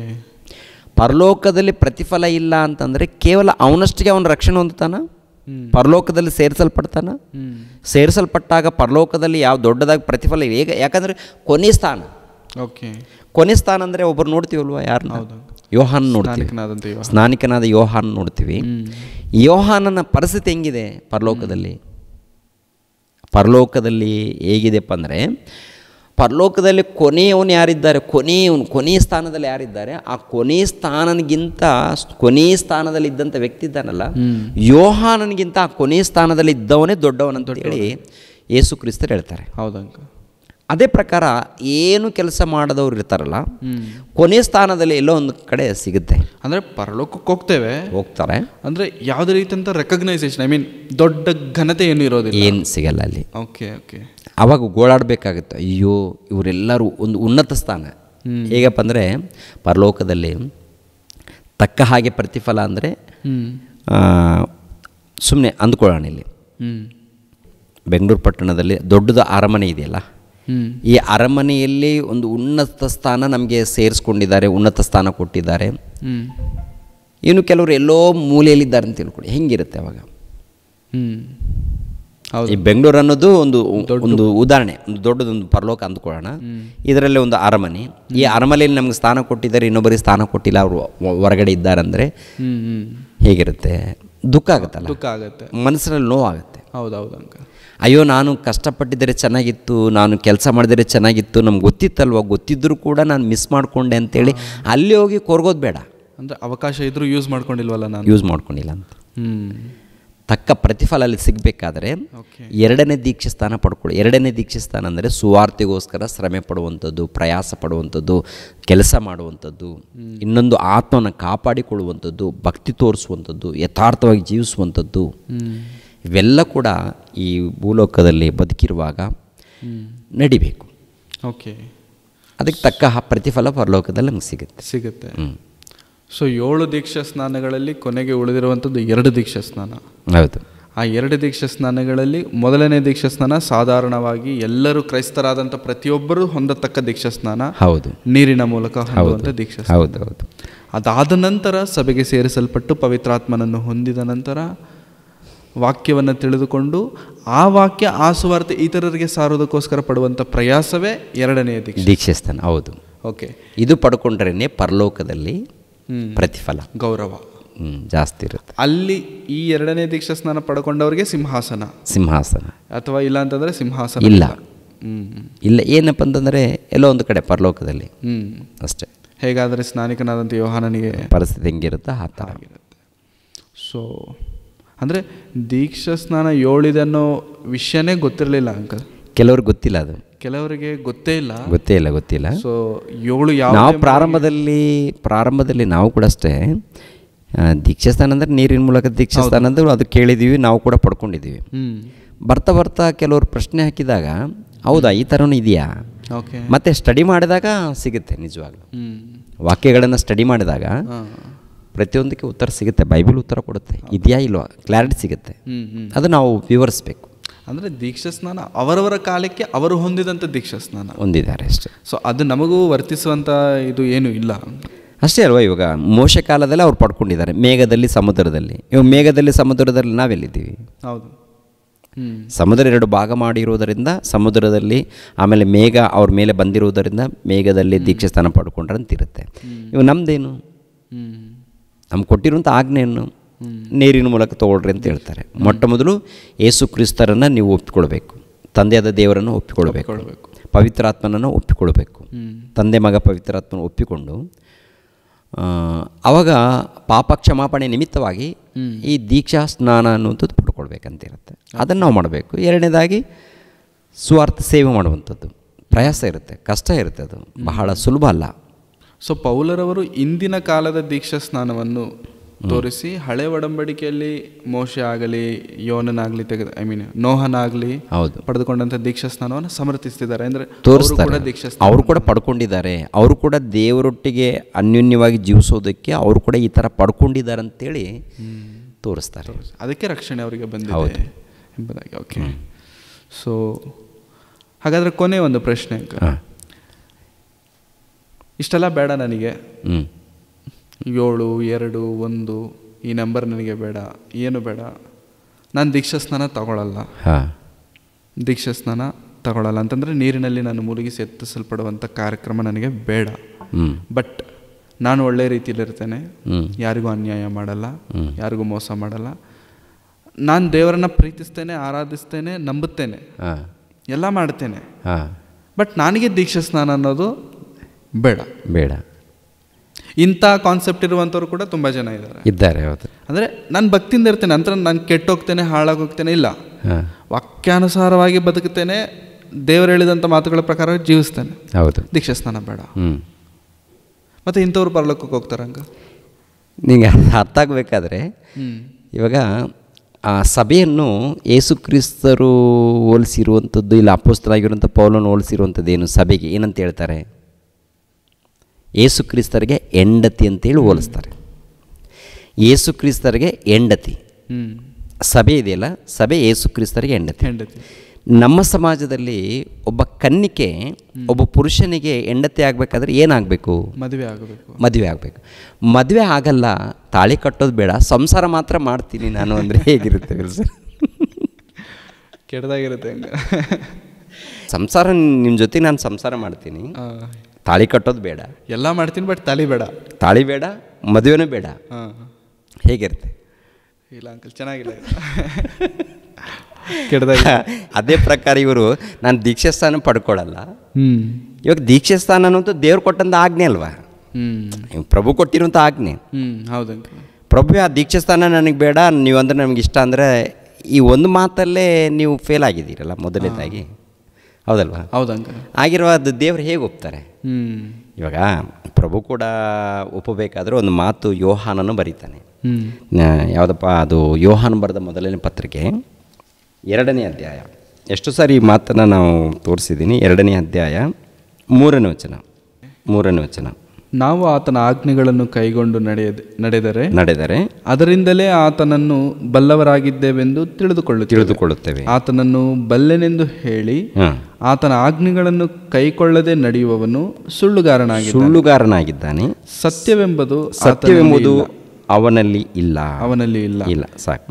ಇಲ್ಲೇನಪ್ಪ ಅಂದರೆ, ನಾವು ಆತನ ಆಜ್ಞೆಗಳನ್ನು ಕೈಗೊಂಡು ನಡೆದರೆ ಅದರಿಂದಲೇ ಆತನನ್ನು ಬಲ್ಲವರಾಗಿದ್ದೇವೆಂದು ತಿಳಿದುಕೊಳ್ಳುತ್ತೇವೆ. ಆತನನ್ನು ಬಲ್ಲೆನೆಂದು ಹೇಳಿ ಆತನ ಆಜ್ಞೆಗಳನ್ನು ಕೈಗೊಳ್ಳದೆ ನಡೆಯುವವನು ಸುಳ್ಳುಗಾರನಾಗಿದ್ದಾನೆ, ಸತ್ಯವೆಂಬುದು ಅವನಲ್ಲಿ ಇಲ್ಲ. ಇವಾಗ ಈ ಆಜ್ಞೆ ಯಾರ್ದು? ದೀಕ್ಷಾಸ್ಥಾನ ಎನ್ನುವಂಥದ್ದು ಆಜ್ಞೆ ಯಾರ್ದು? ದೇವರು ಕೊಟ್ಟಂಥ ಆಜ್ಞೆ. ಇವಾಗ ನಾನು ದೇವರಲ್ಲಿದ್ದೀನಿ ಅಂತೇಳಿ ಆತನ ಆಜ್ಞೆಗಳನ್ನು ಕೈಗೊಳ್ಳದೆ ಹೋದರೆ ಏನಾಗ್ತಾನೆ? ಬೈಬಲ್ ಪ್ರಕಾರ ಸುಳ್ಳುಗಾರನಾಗ್ತಾನೆ, ಸುಳ್ಳು ಕ್ರೈಸ್ತನಾಗ್ತಾನೆ, ಸುಳ್ಳು ಬೋಧಕನಾಗ್ತಾನೆ. ಇವಾಗ ಬೋಧಕರು ದೀಕ್ಷಾಸ್ಥಾನ ಪಡ್ಕೊಂಡಿಲ್ಲ, ನಾನು ಸೇವೆ ಮಾಡ್ತೀನಿ ಅಂದರೆ ಆಗಲ್ಲ. ದೇವ್ರು ಹೇಳಿಲ್ಲ ಆ ಥರ. ನೀನು ಮೊಟ್ಟ ಮೊದಲೇನಪ್ಪ ಅಂತಂದರೆ ನನ್ನ ಆಜ್ಞೆಗಳನ್ನು ಪಾಲಿಸಬೇಕು. ಮೊಟ್ಟ ಮೊದಲು ನಿನ್ನ ತಪ್ಪುಗಳನ್ನು ಒಪ್ಪಿಕೊಂಡು ಪಾಪ ಕ್ಷಮಾಪಣೆ ನಿಮಿತ್ತವಾಗಿ ದೀಕ್ಷಾಸ್ಥಾನ ಎನ್ನುವಂಥದ್ದು ಪಡ್ಕೊಳ್ಬೇಕು. ಅದನ್ನು ನಾನು ಪಡೆಯಲ್ಲ ಅಂತಂದರೆ ದೇವರ ಆಜ್ಞೆಗಳನ್ನು ಈ ಮನುಷ್ಯ ಪಾಲಿಸಿಲ್ಲ ಅಂತ ಅರ್ಥ. ದೇವರ ಆಜ್ಞೆಗಳನ್ನು ಪಾಲಿಸದೆ ಹೋದರೆ ಏನಾಗ್ತಾನೆ? ಸುಳ್ಳುಗಾರನು. ಹೌದಲ್ವಾ?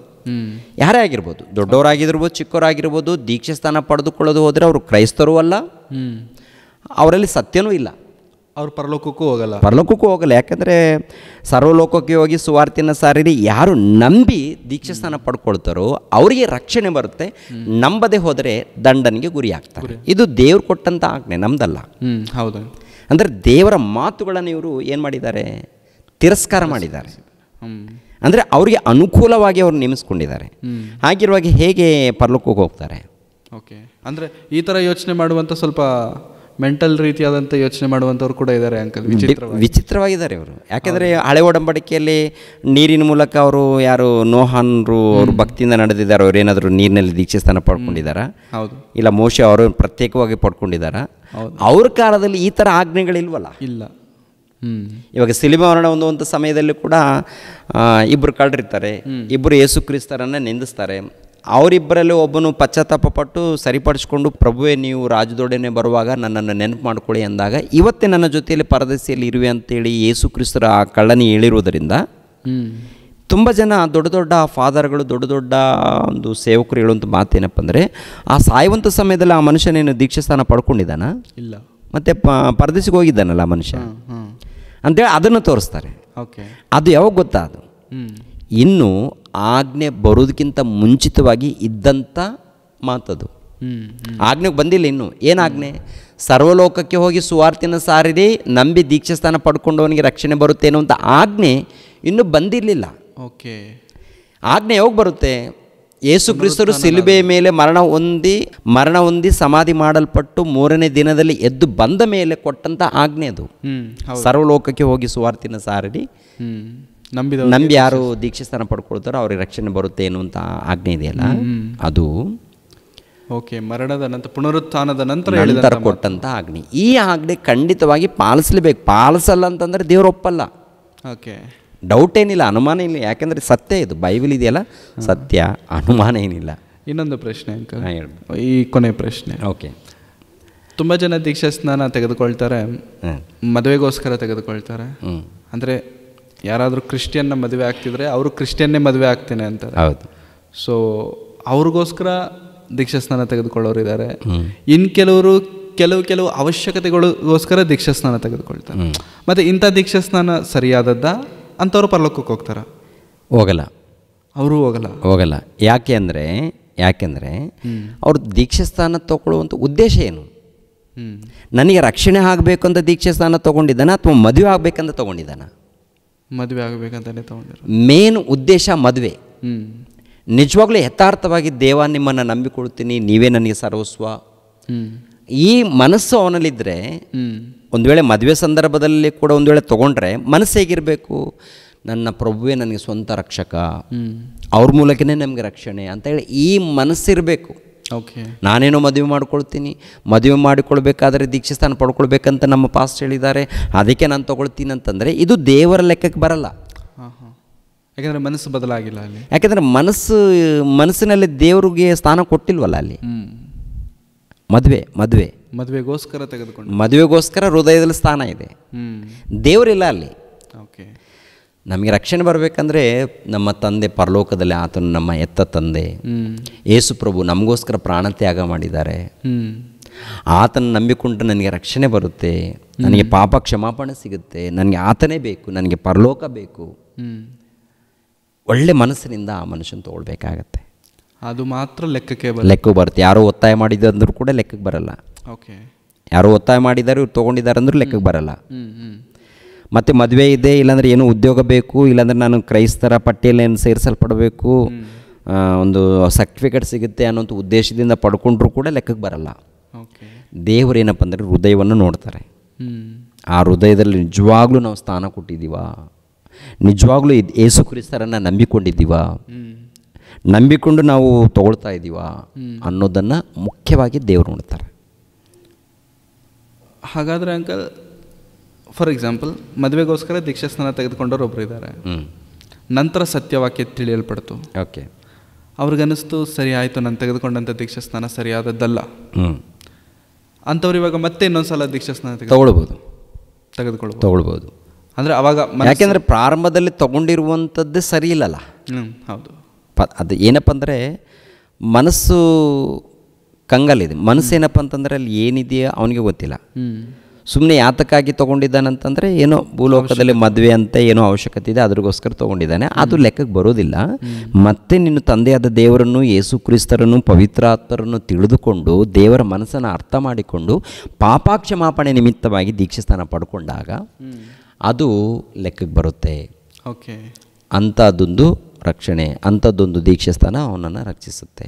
ಸೊ ಎರಡನೇ ಬಾರಿ ಮೊದಲು ತಿಳಿಯದೇ ತೆಗೆದುಕೊಂಡಂಥ ದೀಕ್ಷಾಸ್ನಾನ ಒಂದು ವೇಳೆ ಹೊಂದಿಕೊಂಡಿದ್ದರೆ ಮತ್ತೆ ಅರಿತುಕೊಂಡು ಸತ್ಯ ತಗೊಳ್ಬೇಕು. ಹೌದು, ಸತ್ಯ ಎಲ್ಲ ಅರ್ಥ ಮಾಡಿಕೊಂಡು ದೇವರ ಮನಸ್ಸನ್ನು ತಿಳಿದುಕೊಂಡು ಮತ್ತು ಎರಡನೇ ಸಾರಿ ತಗೊಳ್ಬೋದು. Okay, thank you very much uncle. ಯಾಕೆಂದರೆ ದೀಕ್ಷಾಸ್ನಾನ ಅನ್ನುವಂಥದ್ದು ಕ್ರೈಸ್ತರಿಗೆ ಬಹಳ ಬಹಳ ಪ್ರಾಮುಖ್ಯವಾದದ್ದು. ಸೊ ಇಷ್ಟು ಪ್ರಾಮುಖ್ಯವಾದಂಥ ದೀಕ್ಷಾಸ್ನಾನದ ಈ ಕಾರ್ಯಕ್ರಮವನ್ನು ತುಂಬ ಗಂದರಗೊಳವಾದಂಥ ಪರಿಸ್ಥಿತಿಯಲ್ಲಿ ಕ್ರೈಸ್ತ ಬೋಧಕರು ಇಟ್ಟುಬಿಟ್ಟಿದ್ದಾರೆ. ಕೆಲವರು ಹೇಳ್ತಾರೆ ಆ ದೀಕ್ಷಾಸ್ನಾನದಲ್ಲೂ ಮತ್ತೆ ವಿಧ ವಿಧವಾದಂಥ ದೀಕ್ಷಾಸ್ನಾನ ಎಂಬುದಾಗಿ ಹೇಳ್ತಾರೆ. ಅದು ಸಮಯವಿದ್ರೆ ಮತ್ತೊಂದು ಬಾರಿ ಅದೇ ಇವಾಗ ಪಾಪ ಸಭೆಯಲ್ಲಿ ಹೇಗಿದ್ದಾರೆ ಅಂದರೆ ಕುರಿಗಳಾಗಿದ್ದಾರೆ. ಬೋಧಕರು ಏನು ಮಾಡಬೇಕಂದ್ರೆ ಇದು ರೈಟು, ಇದು ತಪ್ಪು, ಇದನ್ನು ನಾವು ಪಾಲಿಸ್ಬೇಕು ಅಂತೇಳಿ ಮೊದಲನೇದಾಗಿ ಇವರು ಸ್ಟಡಿ ಮಾಡಬೇಕು. ಯಾಕೆಂದರೆ ಎಲ್ಲ ವಾಕ್ಯಗಳನ್ನು ನಮ್ಮ ಕೈ ಕೊಟ್ಟಿದ್ದಾರಲ್ಲ. ತಂದೆಯಾದ ದೇವರು ನಮ್ಮನ್ನು ನಂಬಿ ನಮ್ಮನ್ನು ಪ್ರೀತಿಸಿ ಕೈಯಲ್ಲಿ ಸತ್ಯವೇದ ಗ್ರಂಥವನ್ನು ತಲುಪಿಸಿದ್ದಾರೆ. ನಾವೇನು ಮಾಡಬೇಕು? ಪ್ರತಿನಿತ್ಯ ಓದಬೇಕು, ಧ್ಯಾನಿಸ್ಬೇಕು, ಯಾವುದು ನಾವು ಪಾಲಿಸ್ಬೇಕು ಅವೆಲ್ಲ ನಾವು ಗಮನಿಸಬೇಕು. ನೋಡಿ ನಾವು ಕಲ್ತ್ಕೊಂಡು ಸ್ಟಡಿ ಮಾಡಿ ದೇವರ ಮಕ್ಕಳಿಗೆ ನಾವು ವಾಕ್ಯ ಎಂಬ ಆಹಾರವನ್ನು ಶ್ರೇಷ್ಠವಾದ ಆಹಾರವನ್ನು ನೀಡಬೇಕು ನಾವು. ಯಾಕಂದರೆ ಬೋಧಕರನ್ನು ನಂಬಿಕೊಂಡು 10 ಕುಟುಂಬಗಳು ಬಂದಿರ್ತವೆ. ಹೌದು.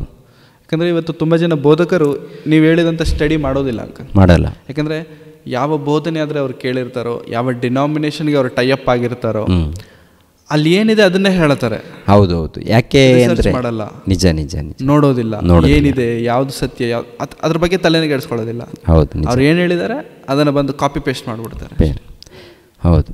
ಅದರಿಂದ ತುಂಬ ಜನರ ಭಕ್ತಿ ಅನ್ನೋದು ಸರಿಯಾದಂಥ ರೀತಿಯಲ್ಲಿಲ್ಲ. ಇನ್ನೊಬ್ಬರು ಹೇಳಿರುವಂಥದ್ದು ನಾವು ಕೇಳಿದ್ರೂ ಕೂಡ ಪರಿಶೋಧನೆ ಮಾಡಬೇಕು. ಪರಿಶೋಧನೆ ಮಾಡಿ ಸತ್ಯ ಇದ್ದಾಗ, ಯಥಾರ್ಥವಾದಂಥ ಜ್ಞಾನ ಇದ್ದಾಗ ಅದು ನಾವು ಪರಿಚಯ ಮಾಡ್ಬೋದು. ಆದರೆ ಹೇಳುವಂಥ ಬೋಧಕರು ವಾಕ್ಯಕ್ಕೆ ವಿರುದ್ಧವಾಗಿ ಹೇಳಿರುವಾಗ ಅದನ್ನೇ ತಂದು ಮತ್ತೆ ಸಭೆಯಲ್ಲಿ ಹೇಳಿದಾಗ ಅವರು ಕೆಟ್ಟೋಗ್ತಾರೆ, ಸಭೆಯೂ ಕೆಟ್ಟೋಗುತ್ತೆ. ಅಂದರೆ ಒಂದು ಆತ್ಮಿಕವಾದಂಥ ಆಶೀರ್ವಾದ ಪಡ್ಕೊಳ್ಳಲ್ಲ. ಅದರಿಂದ ಪ್ರಯೋಜನವೂ ಏನಿಲ್ಲ, ಸತ್ತ ಮೇಲೆ ಪರಲೋಕಕ್ಕೂ ಹೋಗಲ್ಲ, ಯಾತನೆ ಪಡುವಂಥ ನರಕಕ್ಕೆ ಹೋಗಬೇಕಾಗತ್ತೆ. ಅಂಕಲ್, ಮತ್ತೊಂದು ಪ್ರಶ್ನೆ. ಈಗ ತುಂಬ ಜನ ದೀಕ್ಷಾಸ್ನಾನ ತೆಗೆದುಕೊಳ್ಳಬೇಕು ಅಂತಂದರೆ ಪೋಸ್ಟ್ಪೋನ್ ಮಾಡ್ತಾರೆ. ಹಬ್ಬಗಳಿಗೆ ತೆಗೆದುಕೊಳ್ತಾರೆ, ಅಥವಾ ಒಬ್ಬರು ಸೇವಕರನ್ನ ನಾನೇ ಪರ್ಸ್ನಲಾಗಿ ಎಕ್ಸ್ಪೀರಿಯೆನ್ಸ್ ಮಾಡಿದೆ. ಒಬ್ಬರು ಸೇವಕರೇ ನಾವು ದೀಕ್ಷಾಸ್ನಾನ ತೆಗೆದುಕೊಳ್ಳಬೇಕಂದ್ರೆ ಅವ್ರು ಇಮಿಡಿಯೇಟಾಗಿ ಹೇಳ್ತಾರೆ, ನಾನು ಪ್ರಾರ್ಥನೆ ಮಾಡೋಕ್ಕೆ ಸ್ವಲ್ಪ ಟೈಮ್ ತೆಗೆದುಕೊಳ್ತಾರೆ. ಪ್ರಾರ್ಥನೆ ಮಾಡಿದ ನಂತರ ಒಂದು ವೇಳೆ ಅವರಿಗೆ ಓಕೆ ಅನ್ನಿಸಿದ್ರೆ, ಓಕೆ ಅಂದಮೇಲೆ ಮತ್ತೆ ಬಂದು ಹೇಳ್ತಾರೆ, ಆಯಿತು ನೆಕ್ಸ್ಟ್ ತಿಂಗಳು, ನೆಕ್ಸ್ಟ್ ವಾರ, ಅಥವಾ ಕ್ರಿಸ್ಮಸ್ ಹತ್ರ ಬರ್ತಿದೆಯಲ್ಲ ಕ್ರಿಸ್ಮಸ್ಗೆ, ಅಥವಾ ಈಸ್ಟರ್ ಹತ್ರ ಬರ್ತಿದೆಯಲ್ಲ ಈಸ್ಟರ್ಗೆ, ಹಬ್ಬಗಳಿಗೆ ತೆಗೆದುಕೊಳ್ಳೋಣ. ಈ ರೀತಿ ಅವರು ಕೇಳಿದಂಥ ಸಮಯಕ್ಕೂ ದೀಕ್ಷಾಸ್ನಾನ ತೆಗೆದುಕೊಳ್ಳುವಂಥ ಸಮಯಕ್ಕೂ ಸುಮಾರು 2-3 ತಿಂಗಳು ಹೇಳಬೇಕಂತಂದರೆ 1 ವರ್ಷನೂ ಕೂಡ ತಡ ಆದಂಥವ್ರು ಇದ್ದಾರೆ. ಆದರೆ ದೀಕ್ಷಾಸ್ನಾನ ಈ ರೀತಿ ಮಧ್ಯದಲ್ಲಿ ಟೈಮ್ ಇರುತ್ತಲ್ಲ ಇವಾಗ 6 ತಿಂಗಳು 2 ತಿಂಗಳು, ಈ ಟೈಮ್ ಮಧ್ಯದಲ್ಲಿ ಒಂದು ವೇಳೆ ಪ್ರಾಣ ಕಳ್ಕೊಂಡ್ರೆ, ದೀಕ್ಷಾಸ್ನಾನ ಕೇಳಿದವರು ಪ್ರಾಣ ಕಳ್ಕೊಂಡ್ರೆ, ಈ ಪ್ರಾಣಕ್ಕೆ, ಈ ಆತ್ಮಕ್ಕೆ ಜವಾಬ್ದಾರಿ ಯಾರು? ಯಾಕಂದ್ರೆ ಅವ್ರು ದೀಕ್ಷಾಸ್ನಾನ ತೆಗೆದುಕೊಳ್ಬೇಕು ಅಂದ್ಕೊಂಡ್ರು, ಬಟ್ ತೆಗೆದುಕೊಂಡಿಲ್ಲ ಇನ್ನು. ಬಟ್ ಇಂಥ ಪರಿಸ್ಥಿತಿಯಲ್ಲಿ ಇದ್ದವರಿಗೆ ಒಂದು ವೇಳೆ ಅವರು ಪ್ರಾಣ ಕಳ್ಕೊಂಡ್ರೆ ಆ ಪ್ರಾಣಕ್ಕೆ ಜವಾಬ್ದಾರರು ಯಾರು? ಒಂದು ಈ ರೀತಿ ಟೈಮ್ ಪೋಸ್ಟ್ಪೋನ್ ಮಾಡಿ ಆ ಹಬ್ಬಗಳಿಗೆ ತೆಗೆದುಕೊಳ್ಳುವಂಥದ್ದು, ಅಥವಾ ಇಂಥ ಟೈಮ್ ನೋಡಿ ಈ ಟೈಮಲ್ಲಿ ತೆಗೆದುಕೊಳ್ಳೋಣ ಅನ್ನೋದು, ಇದು ಸರಿನಾ? ಒಳ್ಳೆ ಪ್ರಶ್ನೆ ವಿಲ್ಸನ್. ಏನಪ್ಪ ಅಂದರೆ ತುಂಬ ಕಡೆ ಇದು ಮೋಸ ನಡೀತಾ ಇದೆ. ಏನಪ್ಪ ಅಂದರೆ ಇವಾಗ ಸಭೆಯಲ್ಲಿ ಕೆಲವರು ಬ್ಯಾಪ್ಟಿಸಮ್ ತೊಗೊಳ್ಬೇಕು ಅಂತೇಳಿ ಇಷ್ಟ ಇರುತ್ತೆ. ಆದರೆ ಕೆಲವರು ಸೇವಕರು ಏನು ಮಾಡ್ತಾರೆ ಅಂದರೆ, ಹಬ್ಬ ಬರಲಿ ನಾನು ಕೊಡ್ತೀನಿ, ಪ್ರಾರ್ಥನೆ ಮಾಡ್ತೀನಿ, ಆಮೇಲೆ ಕೊಡ್ತೀನಿ ಅಂತ ಹೇಳ್ತಾ ಇರ್ತಾರೆ. ಇದು ವಾಕ್ಯದ ಪ್ರಕಾರ ತಪ್ಪು ವಿಲ್ಸನ್. ಇದು ಹಾಗೆ ಹೇಳಬಾರ್ದು. ಹಾಗೆ ಹೇಳುವಂಥ ಅಧಿಕಾರ ಯಾರಿಗೂ ಇಲ್ಲ. ಇವಾಗ ಅಪೊಸ್ತಲರು ಸುವಾರ್ತೆ ಮಾಡಿದ್ರಲ್ಲ, ಸುವಾರ್ತೆ ಮಾಡಿದಾಗ ಅಯ್ಯ ನಾವು ಏನು ಮಾಡಬೇಕು ಅಂದಾಗ ನೀವು ದೀಕ್ಷಾಸ್ನಾನ ತೊಗೊಳ್ಳಿ ಅಂತ ಅಂತಾರೆ. ದೀಕ್ಷಾಸ್ನಾನ ತೊಗೊಳ್ಳಿ ಅಂತ ಅಂದಾಗ ಅವತ್ತೇ ಕೇಳಿದ ದಿನದಂದೇ ಅವರು ದೀಕ್ಷಾಸ್ನಾನ ತೊಗೊಳ್ತಾರೆ. ಸುಮಾರು 3,000 ಜನ ದೀಕ್ಷಾಸ್ನಾನ ತೊಗೊಳ್ತಾರೆ. ಇವಾಗ ಅಪೊಸ್ತಲರು ಬಂದು ನಾವು ಮುಂದಿನ ತಿಂಗಳ ಇಂಥ ಟೈಮ್ ಏರ್ಪಾಟ್ ಮಾಡ್ತೀನಿ ಅವಾಗ ಬನ್ನಿ ಅಂತ ಹೇಳಿಲ್ಲ. ಹೇಳಿದಾರ? ಇಲ್ಲ, ಹೇಳಿಲ್ಲ. ಎಲ್ಲಾದರೂ ಹೇಳಿದಾರ ಅಪೊಸ್ತಲರು? ಎಲ್ಲೂ ಹೇಳಿಲ್ಲ. ಏನು ಮಾಡ್ತಾರೆ ಅಂದರೆ, ಕೇಳಿದ ತಕ್ಷಣ ಅವತ್ತು ದೀಕ್ಷಾಸ್ನಾನ ಕೊಟ್ಟಿರುವಂಥದ್ದು ನೋಡ್ತೀವಿ. ಅದೇ ಪ್ರಕಾರ ಇವಾಗ ಫಿಲಿಪ್ಪನ್ ಇದ್ದಾನಲ್ಲ, ಫಿಲಿಪ್ಪನು ಕಂಚಿಕೆಯನ್ನು ಇಬ್ಬರು ಕೂಡ ಒಂದು ದೇವ್ರ ಬಗ್ಗೆ ಮಾತಾಡ್ತಾರೆ ರಥದಲ್ಲಿ ಹೋಗುವಾಗ. ಈ ಸಂದರ್ಭದಲ್ಲಿ ಅದು ನೋಡಿದ್ರೆ ಒಳ್ಳೇದು ಅನಿಸುತ್ತೆ. ಅಪೊಸ್ತಲರ ಕೃತ್ಯಗಳು 8ನೇ ಅಧ್ಯಾಯ 26. ಅಷ್ಟರಲ್ಲಿ ಕರ್ತನ ದೂತನು ಫಿಲಿಪ್ಪನಿಗೆ, ನೀನು ಎದ್ದು ದಕ್ಷಿಣ ಕಡೆಗೆ ಯೆರೂಸಲೇಮಿನಿಂದ ಗಾಜಕ್ಕೆ ಹೋಗುವ ದಾರಿಯಲ್ಲಿ ಹೋಗು, ಅದು ಅಡವಿ ಎಂದು ಹೇಳಿದನು. ಅವನು ಎದ್ದು ಹೊರಟು ಹೋದನು. ಹೋಗುತ್ತಿರುವಾಗ ಐಥಿಯೋಪ್ಯ ದೇಶದ ಒಬ್ಬ ಮನುಷ್ಯನನ್ನು ಕಂಡನು. ಅವನು ಕಂಚುಕಿಯು ಐಥಿಯೋಪಿಯದವರ ರಾಣಿಯಾಗಿದ್ದ ಕಂದಾಕೆಯ ಕೈ ಕೆಳಗೆ ದೊಡ್ಡ ಅಧಿಕಾರಿಯು, ಆಕೆಯ ಎಲ್ಲಾ ಖಜಾನೆಯ ಮೇಲ್ವಿಚಾರಕನೂ ಆಗಿದ್ದನು. ಅವನು ದೇವಾರಾಧನೆಗೋಸ್ಕರ ಯೆರೂಸಲೇಮಿಗೆ ಬಂದು ಹಿಂತಿರುಗಿ ಹೋಗುವಾಗ ತನ್ನ ರಥದಲ್ಲಿ ಕೂತುಕೊಂಡು ಯೆಶಯ ಪ್ರವಾದಿಯ ಗ್ರಂಥವನ್ನು ಓದುತ್ತಿದ್ದನು. ದೇವರಾತ್ಮನು ಫಿಲಿಪ್ಪನಿಗೆ, ನೀನು ಆ ರಥದ ಹತ್ತಿರ ಹೋಗಿ ಅದರ ಸಂಗಡಲೇ ನಡೆ ಎಂದು ಹೇಳಿದನು. ಫಿಲಿಪ್ಪನು ಓಡಿ ಹೋಗಿ ಆ ಮನುಷ್ಯನು ಯೆಶಯ ಪ್ರವಾದಿಯ ಗ್ರಂಥವನ್ನು ಓದುತ್ತಿರುವುದನ್ನು ಕೇಳಿ, ಎಲೈ, ನೀನು ಓದುವುದು ನಿನಗೆ ತಿಳಿಯುತ್ತದೋ ಅನ್ನಲು ಅವನು, ಯಾರಾದರೂ ನನಗೆ ಅರ್ಥ ತಿಳಿಸಿಕೊಟ್ಟ ಹೊರತು ಅದು ನನಗೆ ಹೇಗೆ ತಿಳಿದೀತು ಎಂದು ಹೇಳಿ, ನೀನು ರಥವನ್ನು ಹತ್ತಿ ನನ್ನ ಬಳಿಯಲ್ಲಿ ಕೂತುಕೋ ಎಂಬುದಾಗಿ ಫಿಲಿಪ್ಪನನ್ನು ಕೇಳಿಕೊಂಡನು. ಅವನು ಓದುತ್ತಿದ್ದ ಶಾಸ್ತ್ರವಚನವು ಯಾವುದೆಂದರೆ, ವತ್ಯಸ್ಥಾನಕ್ಕೆ ಒಯ್ಯಲ್ಪಡುವ ಕುರಿಯಂತೆ ಆತನು ಒಯ್ಯಲ್ಪಟ್ಟನು. ಕುರಿಮರಿಯು ಉಣ್ಣೆ ಕತ್ತರಿಸುವವನ ಮುಂದೆ ಮೌನವಾಗಿರುವಂತೆ ಆತನ ಬಾಯಿ ತೆರೆಯಲೇ ಇಲ್ಲ.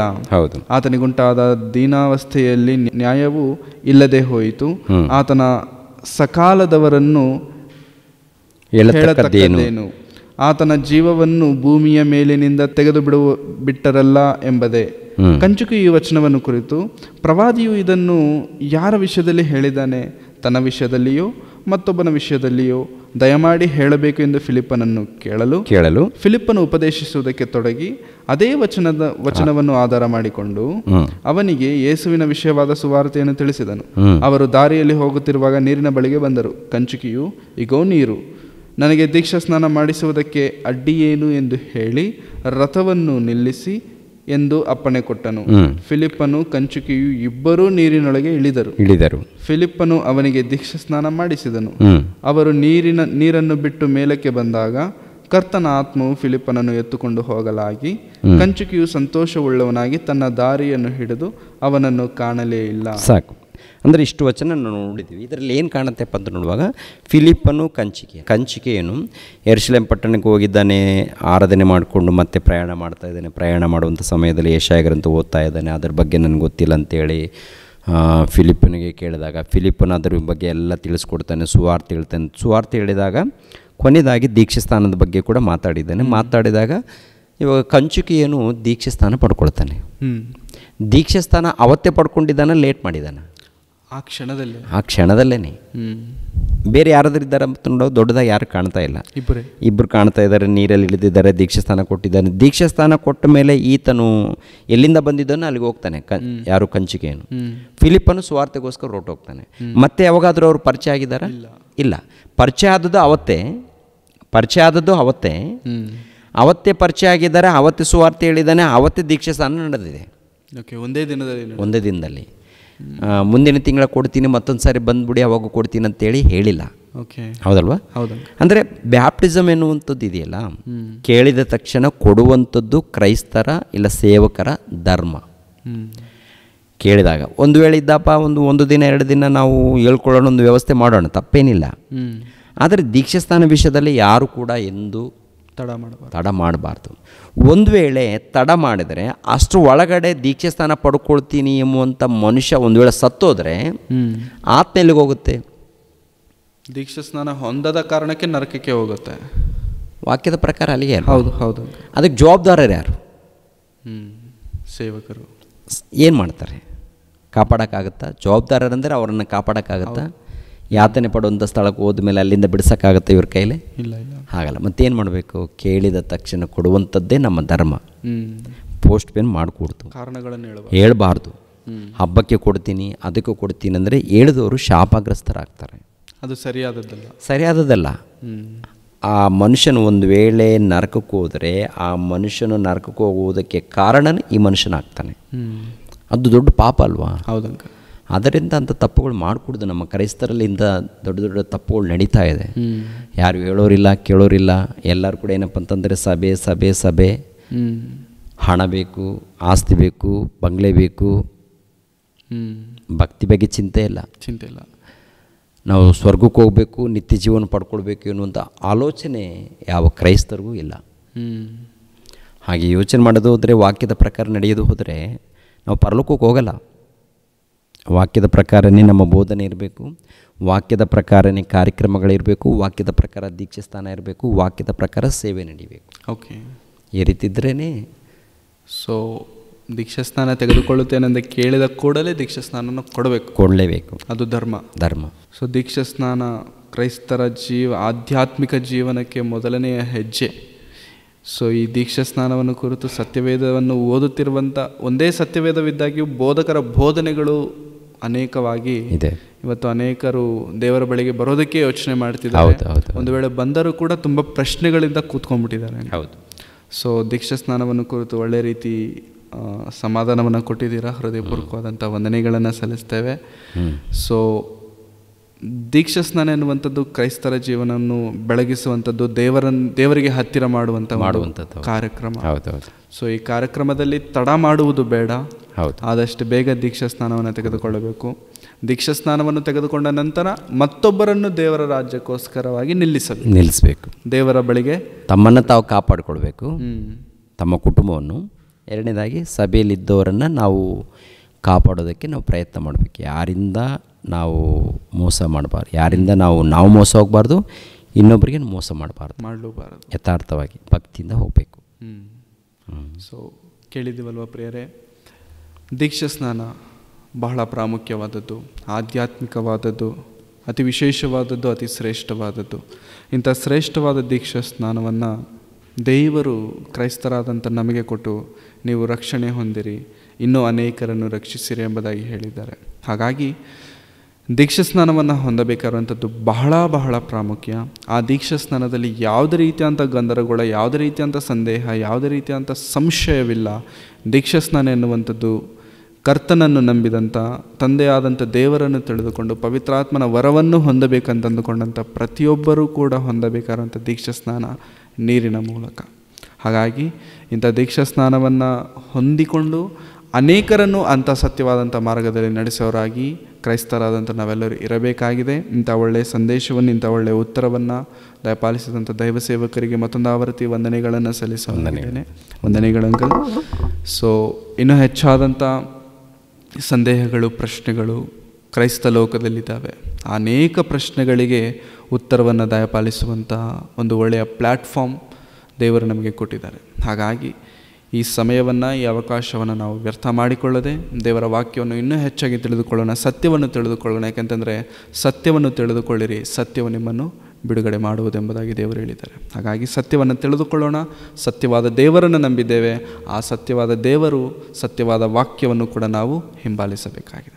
ಓಕೆ, ಇಂಥ ಒಳ್ಳೆಯ ಆತ್ಮೀಯವಾದಂಥ ಸಂಗತಿಗಳು ಇನ್ನೂ ತಿಳಿದುಕೊಳ್ಳಬೇಕು ಅಂತಂದರೆ ದಯವಿಟ್ಟು ಈ ಯೂಟ್ಯೂಬ್ ಚಾನಲನ್ನು ಸಬ್ಸ್ಕ್ರೈಬ್ ಮಾಡಿಕೊಳ್ಳಿ. ನಿಮ್ಮ ಅನಿಸಿಕೆಗಳನ್ನು ಕಾಮೆಂಟ್ಗಳ ರೂಪದಲ್ಲಿ ತಿಳಿಸಿಕೊಡಬಹುದು. ಅದೇ ರೀತಿಯಲ್ಲಿ ಈ ವಿಡಿಯೋಗೆ ನಿಮ್ಮ ಲೈಕ್ಸ್ ಕೂಡ ಬಹಳ ಪ್ರಾಮುಖ್ಯ. ಓಕೆ, ಲೈಕ್ ಮಾಡಿ, ಶೇರ್ ಮಾಡಿ, ಕಮೆಂಟ್ ಮಾಡಿ, ಸಬ್ಸ್ಕ್ರೈಬ್ ಮಾಡ್ಕೊಳ್ಳಿ. ಯಾಕೆಂತಂದರೆ ಈ ಆತ್ಮೀಯವಾದಂಥ ವಿಷಯಗಳು ನಿಮಗೂ ಎಷ್ಟು ಪ್ರಾಮುಖ್ಯವಾಗಿದೆಯೋ ನಿಮ್ಮ ಆತ್ಮೀಯರಿಗೂ, ನಿಮಗೆ ತಿಳಿದವರಿಗೂ ಕೂಡ ಅಷ್ಟೇ ಪ್ರಾಮುಖ್ಯವಾದದ್ದಾಗಿದೆ. ಹಾಗಾಗಿ ಈ ಕಾರ್ಯಕ್ರಮದ ನಿಮಿತ್ತವಾಗಿ ಪ್ರಾರ್ಥನೆ ಮಾಡಿ, ಎಲ್ಲರೂ ಈ ಕಾರ್ಯಕ್ರಮದ ನಿಮಿತ್ತವಾಗಿ ಸಹಕರಿಸಿ ಪ್ರಾರ್ಥಿಸಬೇಕೆಂಬುದಾಗಿ ಕೇಳಿಕೊಳ್ಳುತ್ತಾ ಇಲ್ಲಿಗೆ ಕಾರ್ಯಕ್ರಮ ನಾವು ಮುಕ್ತಾಯ ಮಾಡುತ್ತಿದ್ದೇವೆ.